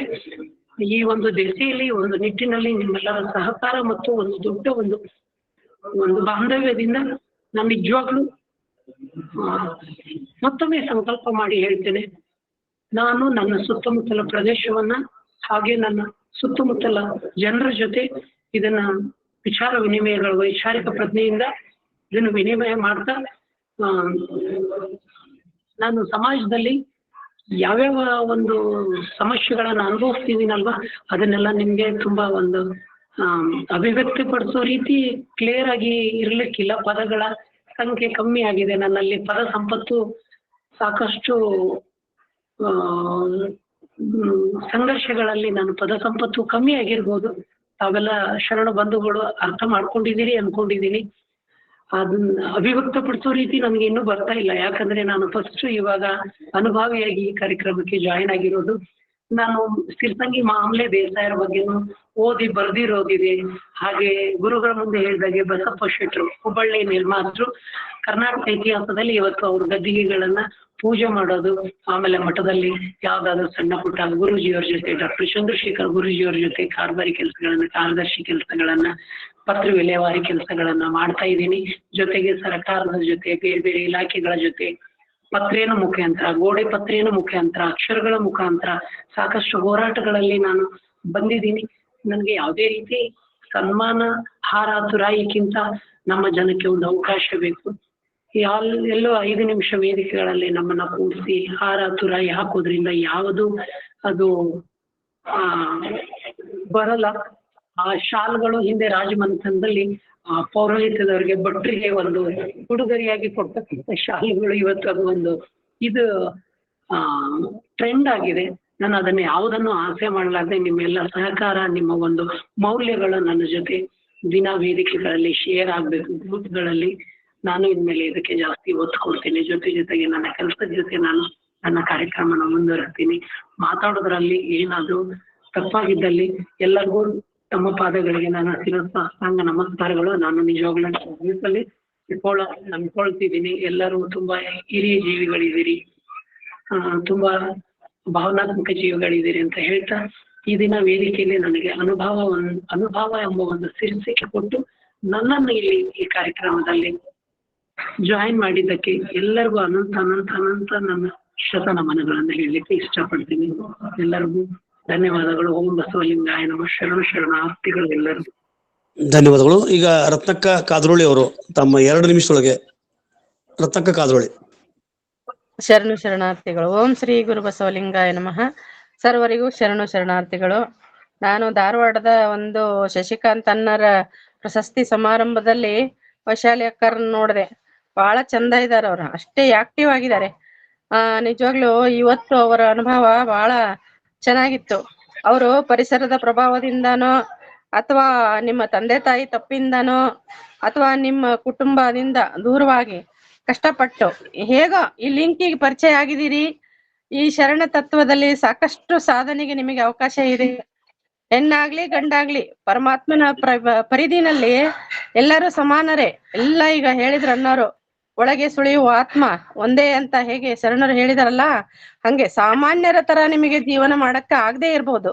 ಆದ್ರೆ ಹಿಂದಿನ ಎಲ್ಲ ನೋವುಗಳನ್ನ ಮರೆತು, ನನಗೆ ರೇಷನ್ ಕಾರ್ಡ್ ಇಲ್ಲ, ಅದಿಲ್ಲ ಇದಿಲ್ಲ ಅಂತ ಬೇಜಾರ್ ಮಾಡ್ಕೋಬೇಡ್ರಿ.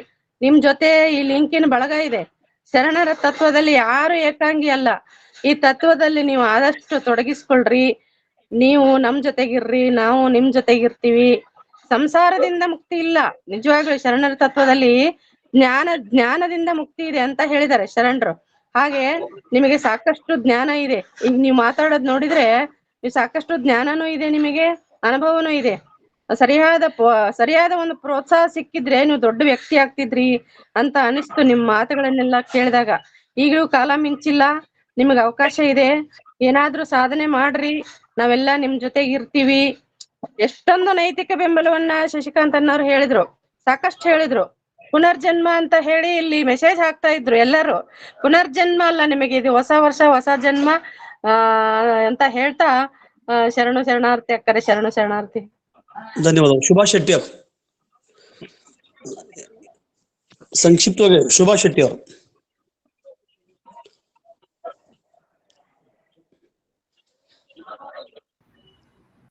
ಶುಭಾ ಶೆಟ್ಟಿ ಅವ್ರನ್ನ ಅನ್ಮ್ಯೂಟ್ ಮಾಡ್ಕೊಳ್ಳಿ ಮಾ.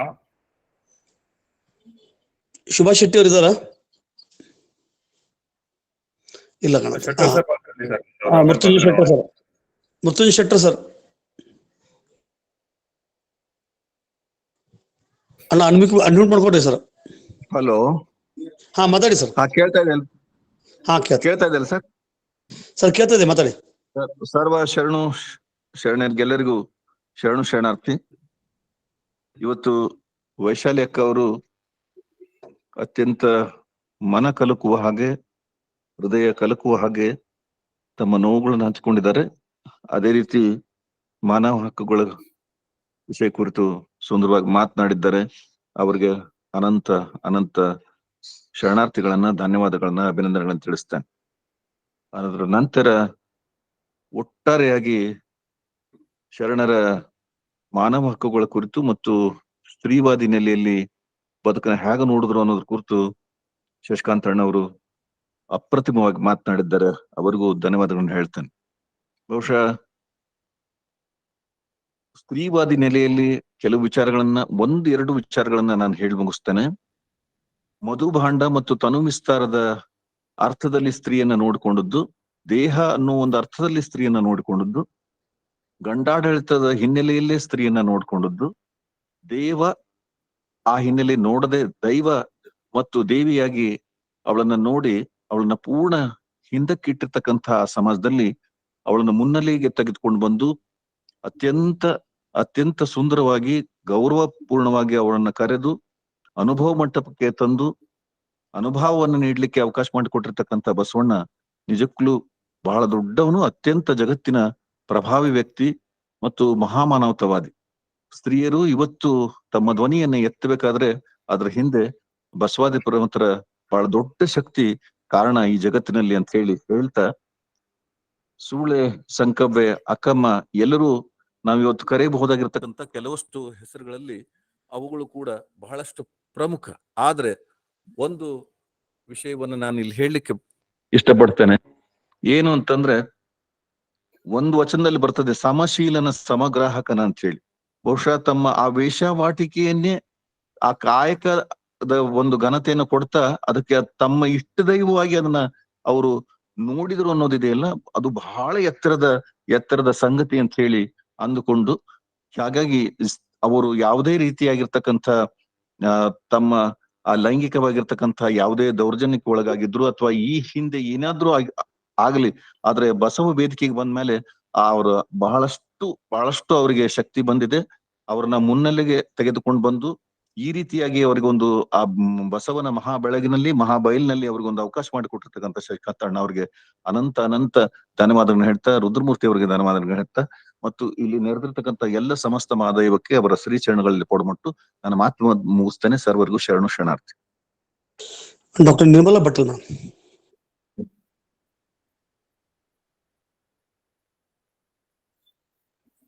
ನಿರ್ಮಲಾ ಭಟ್ಟಲ್ ಅವರು ಅನ್ಮ್ಯೂಟ್ ಮಾಡ್ಕೊಂಡು ಮಾತಾಡಿಮ್ಮ. ಎಲ್ಲರಿಗೂ ಶರಣಾರ್ಥಿ.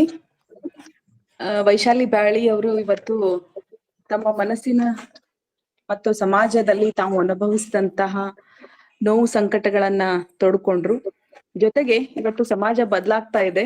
ನಾನಿಲ್ಲಿ ಏನ್ ಹೇಳಿಕ್ ಇಷ್ಟಪಡ್ತಿದ್ದೀನಿ ಅಂತಂದ್ರೆ, ಈ ಒಂದು ಲೈಂಗಿಕ ವ್ಯತ್ಯಾಸಗಳಿರುವಂತಹ ವ್ಯಕ್ತಿಗಳಿಗಾಗಿ ಅವ್ರ ಕುರಿತು ಸಮಾಜಕ್ಕೆ ಅರಿವು ಮೂಡಿಸ್ಬೇಕು ಅನ್ನುವಂತ ಕಾರಣಕ್ಕಾಗಿ ಈ LGBT ಕುರಿತು ಶಿಕ್ಷಕರಿಗೆ ವಿಶೇಷವಾಗಿ ಮಾಹಿತಿ ಇರಬೇಕು ಮತ್ತು ಅವರು ಪ್ರಾರಂಭಿಕ ಹಂತದಲ್ಲಿ ಗುರುತಿಸ್ಬೇಕು ಅನ್ನುವಂತಹ ನಿಟ್ಟಿನಲ್ಲಿ ಇವಾಗ ಪಠ್ಯದಲ್ಲಿಯೂ ಕೂಡ ಈ LGBT ಗಳ ಕುರಿತು ಮಾಹಿತಿ ಇದೆ. ನಾನು ನನ್ನ ಪ್ರಸಂಗ ಹೇಳ್ಕೊಳಿಕ್ ಇಷ್ಟಪಡ್ತೇನೆ. ಈ ವಿಷಯದ ಕುರಿತು ಈ ನಮ್ಮ ಪಠ್ಯದಲ್ಲಿ ಬಂದಾಗ ಎಲ್ರೂ ಕೂಡ ಹಿಂಜರಿದ್ರು, ನಮ್ಮ ಸ್ಟಾಫ್ ಮೆಂಬರ್ಸ್ ಎಲ್ಲ. ಮೇಡಮ್, ಇದು ಯಾಕೊಂದ್ ಸ್ವಲ್ಪ ನಮ್ಗೆ ಹುಡುಗರ ಮುಂದೆ ಹೋಗಿ ಹೇಳಲಿಕ್ಕೆ ಬಹಳ ಮುಜುಗರ ಅನಿಸ್ತದ, ಈ ಟಾಪಿಕ್ ನೀವೇ ಹೇಳ್ಬೇಕು ಅಂತ ಹೇಳಿದ್ರು. ಸರ್, ನಾನು ಯಾವುದೇ ಮುಜುಗರ ಇಲ್ಲದೆ ಅದ್ರ ಕುರಿತು ಅಧ್ಯಯನ ಮಾಡ್ಲಿಕ್ಕೆ ಶುರು ಮಾಡಿದೆ. ಈ ಮುಜುಗರ ಪಟ್ಕೊಳ್ಳುವಂಥದ್ದು ಏನಿದೆ ಇದ್ರಲ್ಲಿ ಅಂತ ಹೇಳಿ. ಅದ್ರಲ್ಲಿ ನನಗ್ ಗೊತ್ತಿರುವಷ್ಟು ಟ್ರಾನ್ಸ್ಜೆಂಡರ್ನ ನಾನು ಚಿಕ್ಕವಳಿದ್ದಾಗಿಂದ ನೋಡಿದ್ದೆ. ಜೋಗಪ್ಪಗಳು ಅನ್ನುವಂಥದ್ದು, ಅವರಿಗೆ ಇರುವಂತ ಸ್ಥಾನಮಾನಗಳು, ಅವ್ರು ಬಂದಾಗ ಅವ್ರನ್ನ ನಡೆಸ್ಕೊಳ್ಳುವಂತ ರೀತಿ, ಒಂದ್ ಕಡೆ ಎಲ್ಲೋ ಗೌರವ ಕೊಟ್ರೆ ಇನ್ನೊಂದ್ ಕಡೆ ಎಲ್ಲೋ ಅವರಿಂದ ದೂರ ಹೋಗ್ತಾ ಇರುವಂತದ್ದನ್ನ ನಾನು ಚಿಕ್ಕವಳಿದ್ದಾಗ ಗಮನಿಸಿದ್ದೆ. ಅದು ಅಷ್ಟೇ ಗೊತ್ತಿತ್ತು. ಆದ್ರೆ ಇನ್ನುಳಿದಂತಹ ಲೈಂಗಿಕ ವ್ಯತ್ಯಾಸಗಳ ಕುರಿತು, ವ್ಯಕ್ತಿಗಳಲ್ಲಿರುವಂತಹ ಲೈಂಗಿಕ ವ್ಯತ್ಯಾಸಗಳ ಕುರಿತು ನನ್ಗೆ ಗೊತ್ತಿರ್ಲಿಲ್ಲ. ಆವಾಗ ಡೀಪ್ ಆಗಿ ಈ ವಿಷಯಗಳ ಕುರಿತು ನಾನು ಅಧ್ಯಯನ ಮಾಡಿ ವಿದ್ಯಾರ್ಥಿಗಳಿಗೆ ಜೊತೆಗೆ ನಮ್ಮ ಸ್ಟಾಫ್ ಮೆಂಬರ್ಸ್ಗೂ ಕೂಡಿಸಿ ಪಾಠ ಮಾಡಿದೆ. ಯಾಕಂತಂದ್ರೆ ನಾವು ಇದಕ್ಕೆ ಹಿಂಜರಿದ್ರೆ ಅದ್ರ ಕುರಿತು ಮಾಹಿತಿ ಹೇಳೋರು ಯಾರು? ಹಾಗಾಗಿ ಯಾವುದೇ ವಿಷಯವನ್ನ, ಅದರಲ್ಲೂ ವಿಶೇಷವಾಗಿ ಮಾನವ ಕಾಳಜಿಯನ್ನು ತೋರಿಸ್ಬೇಕಾದಂಥದ್ದು ಈ ಒಂದು ವ್ಯಕ್ತಿಗಳಿಗೆ ನಾವು ಬಹಳ ಪ್ರೀತಿ ಗೌರವ, ನಮ್ಮಷ್ಟೇ ಪ್ರೀತಿ ಗೌರವ ಜೊತೆಗೆ ಮಾನವ ಕಾಳಜಿಯಿಂದಾದ್ರೂ ನಾವು ಇದನ್ನ ಹೇಳ್ಬೇಕು.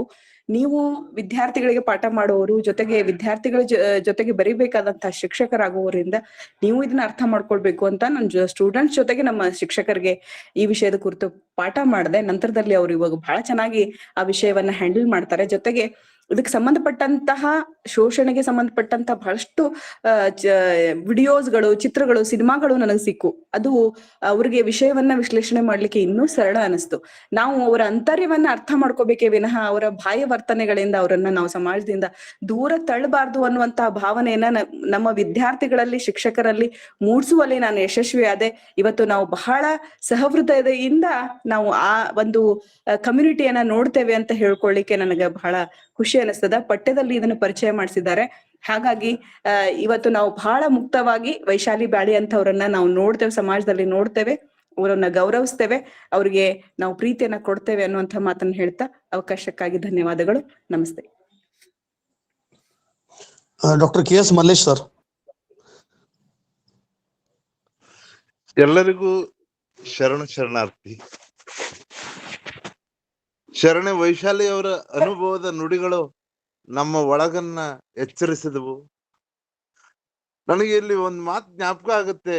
ಡಾಕ್ಟರ್ ಪ್ರಭುಶಂಕರ ಅವರು ಒಂದ್ ಕಡೆ ಬರೀತಾ, ಮನುಷ್ಯ ಜನ್ಮವೇ ಶ್ರೇಷ್ಠ ಅಂತ ನಾವೆಲ್ಲ ಅನ್ಕೊಂಡಿದ್ದೇವೆ. ಹಾಗ ಅನ್ಕೊಳ್ಳುವಾಗ ಸಸ್ಯವರ್ಗ ಮತ್ತು ಪ್ರಾಣಿ ವರ್ಗನೇನಾದ್ರು ಕೇಳಿದ್ವ ನಾವು ನಾವೇ ಅನ್ಕೊಂಡದ್ ಸರಿನಾ ಅಂತ ಅವರು ಒಂದು ವ್ಯಂಗ್ಯವಾಗಿ ಮಾತನಾಡ್ತಾರೆ. ಈ ಲಿಂಗ ವ್ಯತ್ಯಾಸ ಅನ್ನೋದು ಸಸ್ಯ ಮತ್ತು ಪ್ರಾಣಿ ವರ್ಗದಲ್ಲೂ ಇದೆ. ಆದ್ರೆ ಅವೆಂದೂ ಕೂಡ ಈ ತರದ ಸಂಘರ್ಷಕ್ಕೆ ಒಳಗಾಗಿಲ್ಲ ಅಂತ ಅನ್ಸುತ್ತೆ. ಲಿಂಗ ವ್ಯತ್ಯಾಸದ ಬಗ್ಗೆ ಈ ತರಹ ಸಂಘರ್ಷಗಳನ್ನ ಇಟ್ಕೊಂಡ್ರೆ ನಾವು ಎಂತಹ ರೀತಿನಲ್ಲಿ ಶ್ರೇಷ್ಠ ಜನ್ಮ ಅಂತ ನನಗೆ ಅನ್ಸುತ್ತೆ.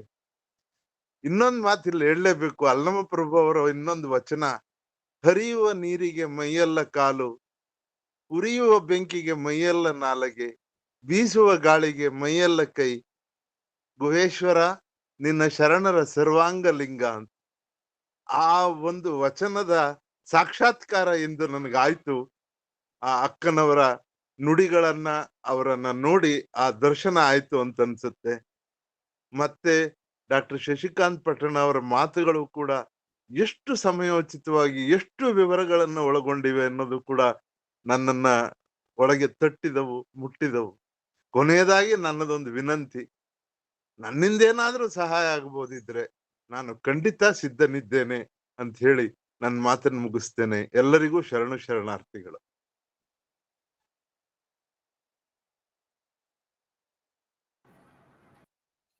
ಮೇಡಮ್. ಸರ್ ಶರಣಾರ್ಥಿ ಸರ್. ಮಾತಾಡಿ ಮೇಡಮ್. ವೈಶಾಲಿ ಬ್ಯಾಡಿ ಮೇಡಮ್ಗೆ ಧನ್ಯವಾದಗಳು ಮೇಡಮ್. ತುಂಬಾ ಚೆನ್ನಾಗಿ ನಿಮ್ಮ ಅಂತರಾಳದ ಒಂದು ಶೋಷಣೆಯ ದುಃಖಗಳ ಜೊತೆಯಾಗಿ ಅನುಭವಿಸ್ತಾ ಇರುವಂತ ಒಂದು ತೊಂದರೆಗಳನ್ನ ನೀವು ಬಿಚ್ಚಿಟ್ರಿ, ಅನಾವರಣಗೊಳಿಸಿದ್ರಿ. ಈ ವೇದಿಕೆ ಪರವಾಗಿ ತಮಗೆ ಧನ್ಯವಾದಗಳು ಹೇಳ್ತಾ ಮೇಡಮ್, ಇಲ್ಲಿ ಒಂದು 2 ಪ್ರಶ್ನೆಗಳನ್ನ ನಾನು ನಿಮಗೆ ಎತ್ತಾ ಇದ್ದೀನಿ. ಮೊದಲನೇದಾಗಿ ನಾವು ಪಾಠ ಮಾಡ್ಬೇಕಾದ್ರೆ 1948ರಲ್ಲಿ ಮಾನವ ಹಕ್ಕುಗಳ ಘೋಷಣೆಯನ್ನ ಮಾಡಿದ್ರು ಅಂತ ತಿಳ್ಕೊಂಡು ತಿಳಿಸ್ಬೇಕಾದಾಗ, ಅಲ್ಲಿ ನಾವು ಮಾನವ ಹಕ್ಕುಗಳ ಬಗ್ಗೆ ಹೇಳ್ಬೇಕಾದಾಗ ಒಟ್ಟಾರೆಯಾಗಿ ನಾವಲ್ಲಿ ಏನ್ ಮಾತನಾಡ್ತೀವಿ ಅಂದ್ರೆ 30 ಕಲಂಗಳಲ್ಲಿ ತಿಳಿಸಿರುವಂತ ವಿಷಯಗಳನ್ನ ತಿಳಿಸ್ತಾ ಪ್ರತಿಯೊಬ್ಬ ವ್ಯಕ್ತಿ ಅಂತ ಮಾತಾಡ್ತೀವಿ. ಯಾವುದು ಹೆಣ್ಣು ಗಂಡು ತೃತೀಯ ಲಿಂಗ ಅಂತ ಮಾತನಾಡ್ಲಾರ್ದೆ ಸ್ವಾತಂತ್ರ್ಯ, ಸಮಾನತೆ, ಘನತೆ ಅಥವಾ ಜೀವಿಸುವ ಹಕ್ಕು, ಪ್ರತಿಯೊಬ್ಬ ವ್ಯಕ್ತಿ ಅಂತ ಮಾತಾಡ್ತೀವಿ. ಮೊದಲೇದು. ಎರಡನೇದು, ನಮ್ಮ ಮೂಲಭೂತ ಹಕ್ಕುಗಳಿಗೆ ಬಂದಾಗ ಶೋಷಣೆ ವಿರುದ್ಧ ಹಕ್ಕುಗಳನ್ನ ಮಾತಾಡಬೇಕಾದಾಗೂ ಸಹಿತ ನಾವು ಅಲ್ಲೂ ಸಹಿತ ಯಾವುದೇ ಒಂದು ಜೆಂಡರ್ ಅನ್ನ ಮಿಡ್ಲಲ್ಲಿ ತರೋದಿಲ್ಲ. ಒಟ್ಟಾರೆಯಾಗಿ ನಾವು ಮನುಷ್ಯ ಜೀವಿಯನ್ನ ಅಲ್ಲಿ ಇಟ್ಕೊಂಡೆ ಆ ಒಂದು ಶೋಷಣೆ ವಿರುದ್ಧವಾಗಿರುವಂತ ಅದರಲ್ಲಿ ಮುಖ್ಯವಾಗಿ ಮನುಷ್ಯರನ್ನ ಇಟ್ಕೊಳ್ತೀವಿ ಹೊರತಾಗಿ ಹೆಣ್ಣು ಗಂಡು ಅಥವಾ ಯಾವ್ದು ಲಿಂಗವನ್ನ ಇಟ್ಕೊಳ್ಳಲ್ಲ. ಇವೆಲ್ಲವನ್ನ ಪಾಠ ಮಾಡ್ತಾ ಇರ್ಬೇಕಾದಾಗೂ ಸಹಿತ ಅದರಲ್ಲೂ ಪ್ರೌಢಶಾಲಾ ವಿಭಾಗದಲ್ಲಿ ನಾವು ಅನುಭವಿಸ್ತೇವಂತ ಶಿಕ್ಷಕರು ನಮಗೆ ಕೆಲವೊಂದು ವಿಷಯಗಳು ಗುರ್ತಾಗ್ತವೆ. ಈ ಮಗುವಿನಲ್ಲಿ ಈ ರೀತಿ ಬೆಳವಣಿಗೆ ಆಗ್ತಾ ಇದೆ ಅಂತ ತಿಳ್ಕೊಂಡು. ಯಾಕಂದ್ರೆ 8th 9th 10th ಅಲ್ಲಿ ಆ ಬದಲಾವಣೆಗಳನ್ನ, ದೈಹಿಕ ಬದಲಾವಣೆಗಳ ಜೊತೆಗೆ ಭಾವನಾತ್ಮಕ ಬದಲಾವಣೆಗಳನ್ನ ನಾವು ನೋಡ್ಕೊಳ್ತೀವಿ. ನೋಡ್ಕೊಂಡ್ರು ಸಹಿತ ಅದನ್ನ ಯಾವ ರೀತಿ ಮ್ಯಾನೇಜ್ ಮಾಡ್ಬೇಕು ಅನ್ನೋದೇ ನಮ್ಗೆ ದೊಡ್ಡ ಚಾಲೆಂಜ್ ಆಗಿ ಬರುತ್ತೆ. ನಮ್ ಮಕ್ಳು ಗೊತ್ತಾಗತ್ತೆ, ಕೆಲವೊಂದ್ ಮಕ್ಕಳು ಮಕ್ಕಳು ಬಾಯ್ಸ್ ಜೊತೆ ಕುತ್ಕೊಳಕ್ ಇಷ್ಟಪಡಲ್ಲ, ಅಥವಾ ಗರ್ಲ್ಸ್ ಮಕ್ಕಳು ಗರ್ಲ್ಸ್ ಜೊತೆಗೆ ಇಷ್ಟಪಡಲ್ಲ. ಆಮೇಲೆ ಆ ರೀತಿಯಾಗಿರುವಂತ ತೊಂದರೆಯನ್ನ ಅವ್ರಿಗೆ ಸರಿಪಡಿಸ್ಬೇಕು ಅಂದಾಗ ಶಿಕ್ಷಕರಿಗೆ ಒಂದ್ ದೊಡ್ಡ ಚಾಲೆಂಜ್ ಆಗತ್ತೆ. ಆ ನಿಟ್ಟಿನಲ್ಲಿ ತಮ್ಮ ಅನಿಸಿಕೆಗಳನ್ನ ಹೇಳ್ಬೇಕು ಅಂತ ಮೊದಲನೇದಾಗಿ ನಾನು ಹೇಳಿಕ್ ಬಯಸ್ತಾ ಇದ್ದೆ, ಕೇಳ್ತೀನಿ. 7ನೇ ಪ್ರಶ್ನೆ ಕೇಳ್ಬಿಡ್ತೀನಿ ಮೇಡಮ್. ಯಾಕಂದ್ರೆ ಈಗ ನಾವು ಪ್ರಮುಖವಾಗಿ ಸೆಕ್ಸ್ ಅಂಡ್ ಜೆಂಡರ್ ಅಂತ ಮಾತಾಡ್ಬೇಕಾದಾಗ ಸೆಕ್ಸ್ ಅನ್ನೋದು ಬಯೋಲಾಜಿಕಲ್ ಬರುತ್ತೆ, ಜೆಂಡರ್ ಅನ್ನೋದು ಸೊಸಾಲಜಿಕಲ್ ಬರುತ್ತೆ ಅಂತ ತಿಳ್ಕೊಂಡು ನಾವು ಹೇಳ್ತೀವಿ.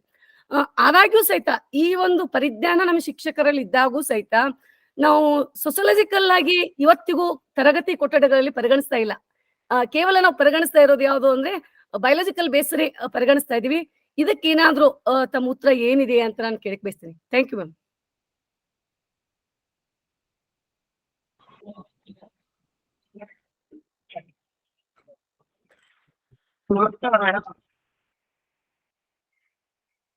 ಕೇಳಿಸ್ತಿದೆ ಎಸ್ ಮೇಡಮ್, ಕೇಳಿಸ್ತಾ ಇದೆ ಮೇಡಮ್.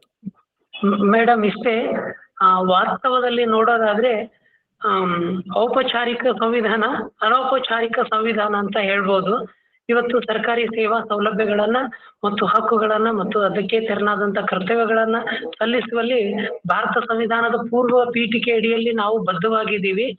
ಬಟ್ ಅದು ಯಾವುದು ಕಾರ್ಯರೂಪಕ್ಕೆ ಬರಲ್ಲ ಅನ್ನೋದು ಒಂದು ದೊಡ್ಡ ವಿಪರ್ಯಾಸ. ಉದಾಹರಣೆ ಒಂದೇ ಹೇಳ್ತೀನಿ. ದೊಡ್ಡ ಒಂದು ವೃದ್ಧಾಶ್ರಮ ಮಾಡ್ತಾನೆ ಒಬ್ಬ ವ್ಯಕ್ತಿ, ಅನಾಥಾಶ್ರಮ ಮತ್ತು ವೃದ್ಧಾಶ್ರಮ ಮಾಡ್ತಾನೆ, ಬಟ್ ತನ್ನ ತಂದೆ ತಾಯಿನೇ ತುಂಬಾ ಗೋಳೈತಿರ್ತದೆ. ಇದು ಸದ್ಯದ ಪರಿಸ್ಥಿತಿ ಮೇಡಮ್. ಇದು ನಾ ಕಂಡಿರ್ತಕ್ಕಂಥ ನಿಜವಾದ ಸತ್ಯ. ಇವತ್ತು ಏನಾಗಿದೆ ಅಂದ್ರೆ ಈ ಮೌಲ್ಯಗಳು ವೇದಿಕೆಗಷ್ಟೇ ಸೀಮಿತವಾಗಿದ್ದಾವೆ.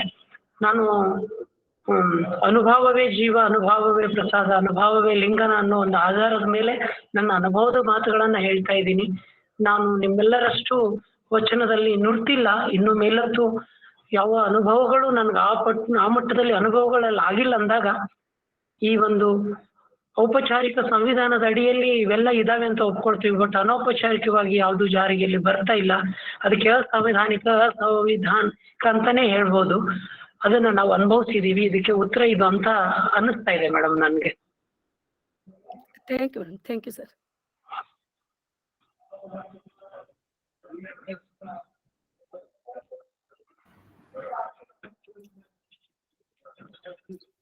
ಶರಣಾರ್ಥಿ ಮೇಡಮ್, ಮತ್ತೆ ಯಾರಾದ್ರೂ ಮಾತಾಡ್ತೀರಾ?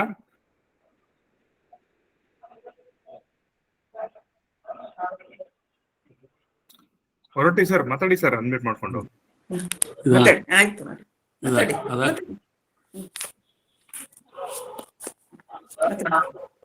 ಹಲೋ, ಶರಣಾರ್ಥಿ ಸರ್ ಮಾತಾಡಿ, ಕೇಳ್ತಿದೆ. ಎಲ್ಲರಿಗೂ ಬಸವ ಪ್ರಣಾಮಗಳು. ಡಾಕ್ಟರ್ ಶಶಿಕಾಂತ್ ಪಟ್ಟಣ್ ಅವರಿಗೆ ಸನ್ಮಾನ ಮಾಡುವ ದಿವಸ ಈ ತಾಯಿ ವೈಶಾಲಿ ಅವರದ್ದು ಪರಿಚಯ ಆಯ್ತು.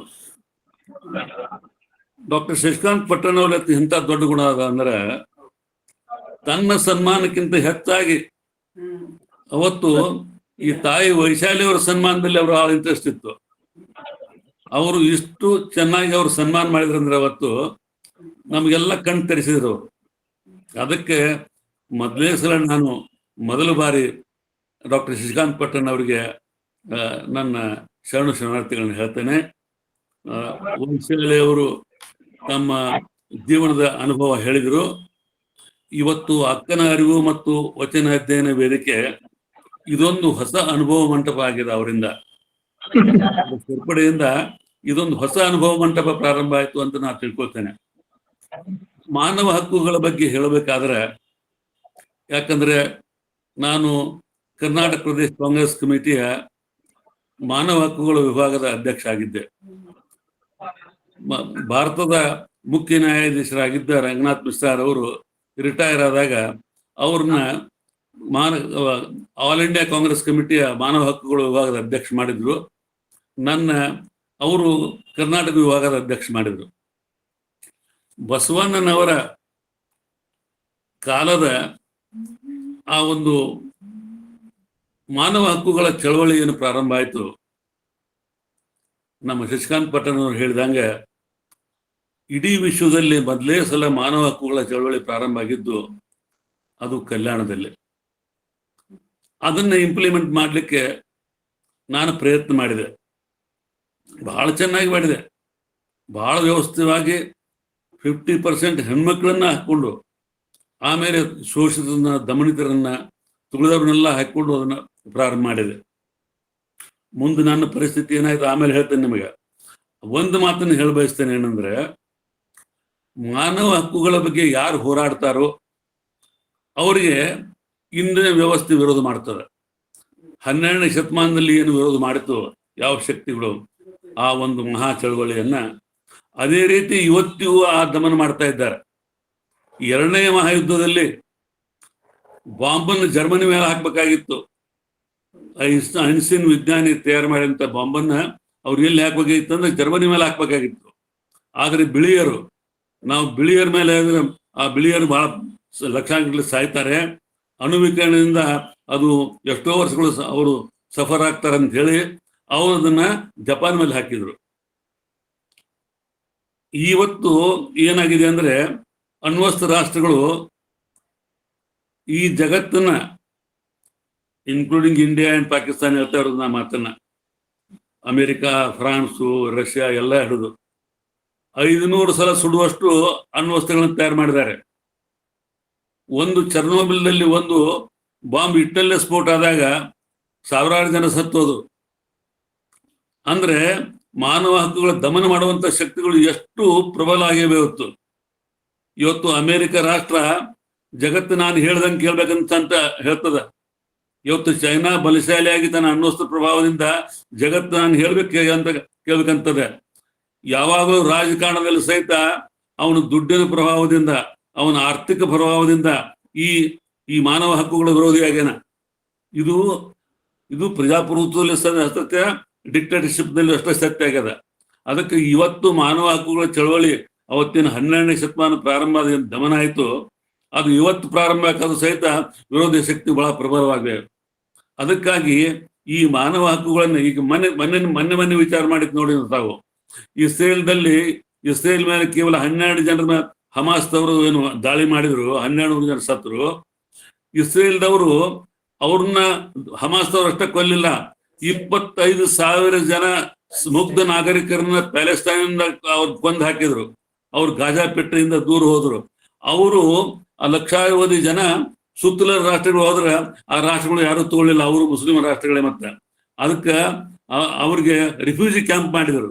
ಅದೇ ರೀತಿ ಯುಕ್ರೇನ್ದಲ್ಲಿ ರಷ್ಯಾ ದಾಳಿ ಮಾಡಿದಾಗ 5 ಲಕ್ಷ ಜನ ಆ ಯುಕ್ರೇನ್ ಬಿಟ್ಟು ಬೇರೆ ಬೇರೆ ದೇಶಗಳು ಹೋದ್ರು. ಅಲ್ಲಿ ಅವರಿಗೆ ಆಶ್ರಯ ಕೊಟ್ಟು ಅವರಿಗೆ ಅಲ್ಲಿ ಊಟ ಇವತ್ತು ಹಾಕ್ತಾ ಇದ್ದಾರೆ.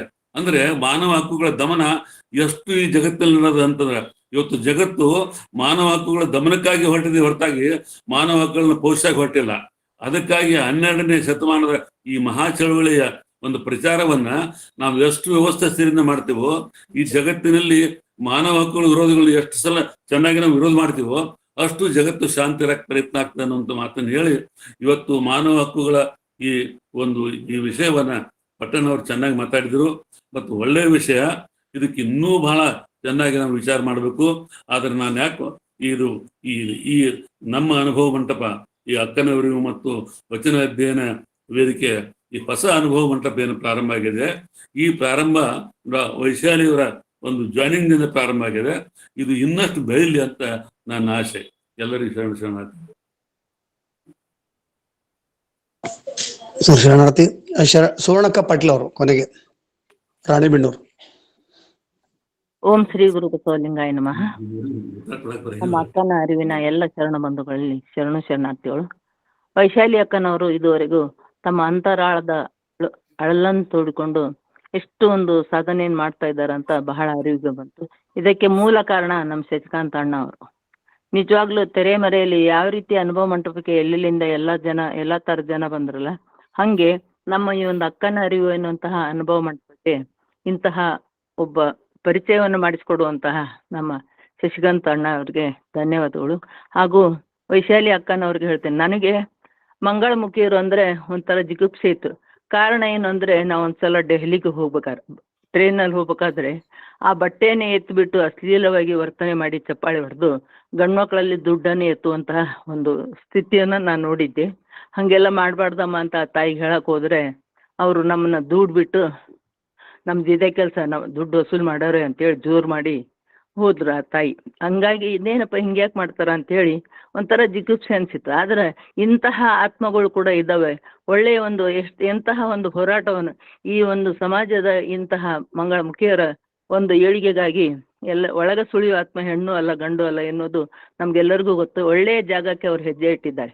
ಇಲ್ಲಿ ಅಪ್ಪ ಬಸವಣ್ಣನವರೇ ಇಲ್ಲಿ ಕರೆತಂದು, ಅಕ್ಕ ನಾವು ರಾಣೆಬೆನ್ನೂರವರು, ನಮ್ ದಾವಣಗೆರೆ ಹತ್ರನ ಇದೆ. ನಿಜವಾಗ್ಲೂ ನಿಮ್ಗೆ ಅನಂತ ಶರಣಾರ್ಥಿಗಳು. ಯಾಕಂದ್ರೆ ನಿಮ್ಮಲ್ಲಿ ಒಳ್ಳೆಯ ಮನಸ್ಸಿದೆ, ಒಳ್ಳೆಯ ಒಂದು ಬದುಕನ್ನು ಕಟ್ಟಿಕೊಳ್ಳುವಂತಹ ಸಾಧನೆಯನ್ನು ಮಾಡುವಂತಹ ಒಂದು ಶಕ್ತಿ ನಿಮ್ಮಲ್ಲಿ ಐತಿ. ನಾವು ಕೂಡ ನಿಮ್ಮನ್ನು ಕರೆಸ್ತೀವಿ. ನಿಮ್ಮನ್ನ ನಮ್ಮ ಬಸವಜ್ಯೋತಿ ಮಹಿಳಾ ಮಂಡಲಕ್ಕೆಲ್ಲ ಕರೆಸಿ ನಿಮ್ಮನ್ನೆಲ್ಲ ನಿಮ್ ಜೊತೆಗೆ ನಾವು ಇದೀವಿ, ಯಾವುದೇ ರೀತಿಯಾಗಿ ನೀವು ನೊಂದ್ಕೋಬೇಡ್ರಿ. ಹಾಗೂ ಎಲ್ಲ ಒಂದು ಬಲವಾದ ಶಕ್ತಿಯುತವಾದ ಹೆಣ್ಣು ಮಕ್ಕಳು ಹತ್ರ ಇದರ ಸುತ್ತನವ್ರಿಗೂ ಕೂಡ ಪರಿಚಯ ಮಾಡಿಸಿ ನಮ್ಮಲ್ಲಿ ನೀವು ಒಂದು ಎನ್ನುವಂತಹ ಆ ಅರಿವನ್ನ ನಾವು ಎಲ್ಲರಿಗೂ ಮೂಡಿಸೋಣ. ನಿಮ್ಗೆಲ್ಲರಿಗೂ ಕೂಡ ನಾನು ಧನ್ಯವಾದಗಳನ್ನು ಹೇಳ್ತಾ ಇದ್ದೀನಿ. ನಿಜವಾಗ್ಲೂ ವೈಶಾಲಿ ಅಕ್ಕ ಅವರಿಗೂ ಕೂಡ ನಾನು ಬಹಳ ಆತ್ಮೀಯವಾಗಿ ಈ ಸಂಬಂಧವನ್ನು ಬೆಳೆಸ್ತೀವಿ ಅಂತ ಹೇಳ್ತಾ ಎಲ್ಲರಿಗೂ ಕೂಡ ಶರಣಾರ್ಥಿಗಳು. ಮತ್ತೆ ಯಾರು ಇಲ್ಲ ಅಂತ ಕಾಣುತ್ತೆ. ರುದ್ರಮೂರ್ತಿ ಸರ್ ನೆಕ್ಸ್ಟ್ ತಗೊಂಬಿಡಿ. ವಿ ಅಂತ ಒಬ್ರು ಯಾರಿದ್ದಾರೆ, ಅವ್ರ ಹೆಸರು ಗೊತ್ತಾಗ್ಲಿಲ್ಲ. ಶರಣಾರ್ಥಿಗಳು ಸರ್. ನಾನು Veena okay okay okay. Veena ಹೆಸರು ಚೇಂಜ್ ಮಾಡ್ಬಿಟ್ಟಿದ್ದೀರಾ ಮೇಡಮ್? ಇಲ್ಲ ಸರ್, ಗೊತ್ತಿಲ್ಲ. ಮಾತಾಡಿ ಮೇಡಮ್. ಇಲ್ಲಿವರೆಗೂ ವೈಶಾಲಿ ಅವರ ಮಾತುಗಳನ್ನ ಎಲ್ಲ ಚರ್ಚೆಗಳನ್ನು ಕೇಳಿ ನಿಜವಾಗ್ಲೂ ಮನಸ್ಸು ತುಂಬಿ ಬಂತು.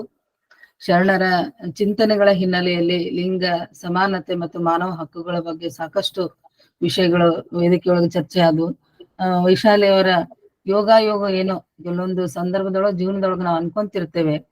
ನಾನು ಬಂಕಾಪುರಕ್ಕೆ ಗೆಸ್ಟ್ ಆಗಿ ಹೋದೆ, ಅಲ್ಲೆಲ್ಲ ಅನ್ಕೊಂತಾನು ಹೋಗಿದ್ದೆ. ಅದು ಯಾಕೆ ಹೋಗ್ಲಿಕ್ಕೆ ಹಸ್ತು ಅಂದ್ರೆ ಅಲ್ಲಿ ವೈಶಾಲಿ ಭೇಟಿ ಆಗ್ಬೇಕಾಗಿತ್ತೇನೋ ನನ್ನ ಜೀವನದೊಳಗ. ಆ ಸಮಾರಂಭದೊಳಗ ಅವ್ರು ಭೇಟಿ ಆದ್ರು, ಬಂದು ಮಾತಾಡಿದ್ವಿ. ಮತ್ತೆ ನೀವು ಬರ್ಬೇಕು ಅಂತ ನಾನು ಗೂಗಲ್ ಮೀಟಿಂದ ಅವತ್ತೇ ಅವ್ರಿಗೆ ಪರಿಚಯ ಮಾಡಿಕೊಟ್ಟೆ. ಇವತ್ತು ಒಂದು ಬಿಗ್ ಎಂಟ್ರಿ ಅಂತ ನಾವು ಹೇಳ್ತೀವಿ, ಹಾಗೆ ನಮ್ಮ ಅಕ್ಕನ ಅರಿವಿಗೆ ವೈಶಾಲಿ ಅವರ ಒಂದು ಆಗಮನ ಏನಿದೆಯಲ್ಲ ಬಹಳ ದೊಡ್ಡದಾಗಿ ಇಲ್ಲಿ ಆಗಿದೆ ಅಂತ ನಾನು ಹೇಳ್ತೇನೆ. ಮತ್ತೆ ಅದಕ್ಕೆ ಅವರು ಸಮರ್ಥರು ಇದ್ದಾರೆ. ಇಲ್ಲಿವರೆಗೂ ಅವರು ತಮ್ಮ ನೋವನ್ನ ಬಹಳ ಹಂಚ್ಕೊಂಡ್ರು. ನಾನು ಇಂಥ ಅನೇಕ ಬದುಕುಗಳನ್ನ, ಅವರ ಆತ್ಮಕಥೆಗಳನ್ನ ನಾನು ಓದಿದ್ದೀನಿ. ಅವ್ರು ಎಷ್ಟು ಸಮಾಜದ ಒಂದು ವಿಕೃತ ಮನಸ್ಸಿನ ಪ್ರತೀಕವಾಗಿ ಅವರ ಬದುಕು ಇದೆ ಅನ್ನೋದನ್ನು ಕೂಡ ನಾನು ಅರ್ಥ ಮಾಡ್ಕೊಂಡಿದ್ದೀನಿ. ಮತ್ತೆ ಪ್ರಕೃತಿಯೇ ಇವತ್ತು ಸಾಮಾಜಿಕ ಅಸಮಾನತೆಯನ್ನ ನಾವು ಹೆಣ್ಣು ಮತ್ತು ಅಸ್ಪೃಶ್ಯರಲ್ಲಿ ಕಂಡ್ರೆ, ಸೃಷ್ಟಿಯಲ್ಲಿ ಆದಂತ ಒಂದು ಅಸಮಾನತೆ ಇದು. ಇದಕ್ಕೆ ನಾವು ಯಾರು ನ್ಯಾಯ ಕೊಡ್ಬೇಕು? ಇದನ್ನ ಹೆಂಗೆ ಸಮದೂಗಿಸುವುದು ಅನ್ನೋದೊಂದು ದೊಡ್ಡ ಪ್ರಶ್ನೆ. ಈ ಹಿನ್ನೆಲೆಯಲ್ಲೇ ಶರಣರು ಹೇಳಿದ್ರು, ದಯೆ ಇರಲಿ ಸಕಲ ಪ್ರಾಣಿಗಳಲ್ಲಿ. ಆ ದಯೆಯನ್ನು ಆ ಸಕಲ ಪ್ರಾಣಿಗಳು ಅಂದಾಗ ಅಲ್ಲಿ ಹೆಣ್ಣು ಗಂಡು ಮೀರಿದಂತ ಎಲ್ಲ ಮನುಷ್ಯ ಜೀವ, ಆ ಮಾನವ ಹಕ್ಕುಗಳ ಪದ ಬಹಳ ದೊಡ್ಡ ಅರ್ಥ ವ್ಯಾಪ್ತಿಯನ್ನು ಅದು ಹೊಂದದೆ. ಪ್ರತಿಯೊಂದು ಜೀವಿ ಬದುಕುವಂತ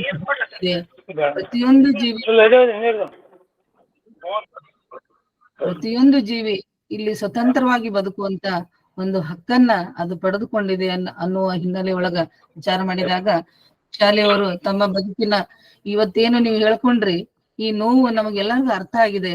ಇನ್ನು ಅದನ್ನೇ ನೀವು ಹೇಳ್ತಾ ಕೂಡೋದು ಬೇಡ, ಯಾಕಂದ್ರೆ ನೀವು ಮಾಡ್ಬೇಕಾದ ಕೆಲಸ ಬಹಳ ಇದೆ. ಈಗ ಅದನ್ನ ಮರೆತು ಈಗ ನಾನು ಏನಾಗಿದ್ದೀನಿ ಅನ್ನೋದು ಮುಖ್ಯ ಅಲ್ಲ, ಈಗ ನೀವ್ ಏನ್ ಆಗ್ತಾ ಇದ್ದೀರಿ, ಏನ್ ಆಗ್ಬೇಕಾಗಿದೆ ಅನ್ನೋದ್ ಕಡೆ ನೀವು ಲಕ್ಷ್ಯ ಕೊಡಿ. ಇನ್ಯಾವುದು ಹಿಂದಿನ ದಿನಗಳನ್ನ, ನೋವಿನ ಕ್ಷಣಗಳನ್ನ ಎಂದು ನೀವು ನೆನಪು ಮಾಡ್ಕೋಬೇಡ್ರಿ. ಯಾಕಂದ್ರೆ ಬಸವಾದಿ ಶರಣರ ಚಿಂತನೆ ಕೂಟದೊಳಗೆ ನೀವು ಬಂದಿದ್ದೀರಿ ಅಂದ್ಮೇಲೆ ಆ ನೋವುಗಳನ್ನ ಮರೆತು ಇನ್ನೊಬ್ಬರಿಗೆ ನೆಮ್ಮದಿಯನ್ನು ಕೊಡುವಂತ ವೇದಿಕೆ ಇದು. ಆ ಒಂದು ನೆಮ್ಮದಿಯನ್ನು ಕೊಡುವ ವೇದಿಕೆ ವಾರಸುದಾರರು ನೀವು ಆಗ್ಲಿ ಅನ್ನುವಂತ ಒಂದು ಶುಭ ಹಾರೈಕೆಯೊಂದಿಗೆ ಅವಕಾಶಕ್ಕೆ ನಾನು ಧನ್ಯವಾದಗಳನ್ನು ಅರ್ಪಿಸ್ತೇನೆ. ಶರಣಾರ್ಥಿ ಮತ್ತೊಮ್ಮೆ ವೈಶಾಲಿ ಬ್ಯಾಳಿ ಖಾನವರಿಗೆ ಶರಣಾರ್ಥಿಗಳನ್ನ ಅರ್ಪಿಸಿ, ಮತ್ತೆ ಎಲ್ಲ ಹಿರಿಯರು ತಮ್ಮ ತಮ್ಮ ಅನುಭವಗಳನ್ನ ಮತ್ತೆ ವೈಶಾಲಿ ಬ್ಯಾಳಿ ಅವರಿಗೆ ಸಾಂತ್ವನವನ್ನ ಮತ್ತೆ ಶಕ್ತಿಯನ್ನ ತುಂಬಿದ್ದೀರಿ. ಮತ್ತೆ ಅವ್ರನ್ನ ಹೃತ್ಪೂರ್ವಕವಾಗಿ ವೇದಿಕೆಗೆ ಮತ್ತೆ ನಮ್ಮ ಅಕ್ಕನರಿವು ಬಳಗಕ್ಕೆ ಮುಕ್ತವಾದ ಆಹ್ವಾನ ಕೊಟ್ಟಿದ್ದೀರಿ. ಅವರ ಚಿಂತನೆಗಳನ್ನ ನಾವೆಲ್ಲರೂ ಭಾಗಿಯಾಗಿದ್ದೇವೆ, ಸಹಕಾರಕ್ಕೆ ನಾವಿದ್ದೇವೆ ನಿಮ್ಮ ಅಂತ ಹೇಳ್ತಾ ಈ ಕಾರ್ಯಕ್ರಮ ಎಂದಿನಂತೆ ಎಲ್ಲರೂ ಪಾಲ್ಗೊಂಡು ಯಶಸ್ವಿಗೊಳಿಸಿದ್ದೀರಿ. ಇದರಂತೆ ಈ ಕಾರ್ಯಕ್ರಮದ ಕೊನೆಯ ಭಾಗಕ್ಕೆ ಬಂದಿದ್ದೇವೆ. ಎಲ್ರಿಗೂ ಶರಣಗಳನ್ನು ಅರ್ಪಿಸುತ್ತಾ ಶರಣ ವಚನ ಮಂಗಳವನ್ನ ಶರಣೆ ನಯನ ಗಿರಿಗೌಡರವರು ನಡೆಸ್ಕೊಡ್ಬೇಕಂತ ಕೇಳ್ಕೊಳ್ತೀನಿ. ಎಲ್ಲರಿಗೂ ಶರಣಾರ್ಥಿಗಳು. ಸರ್ ಕೇಳಿಸುತ್ತಾರೆ? ಕೇಳ್ತಿದೆಮ್ಮ, ಕೇಳ್ತಿದೆ. Thank you. ಅಕ್ಕನ ಅರಿವು ವಚನ ಅಧ್ಯಯನ ವೇದಿಕೆ ಗೂಗಲ್ ಮೀಟ್ ಈ ಕಾರ್ಯಕ್ರಮಕ್ಕೆ ಭಾಗವಹಿಸಿದ ಎಲ್ಲ ಶರಣ ಬಂಧುಗಳಿಗೆ ಶರಣು ಶರಣಾರ್ಥಿಗಳು.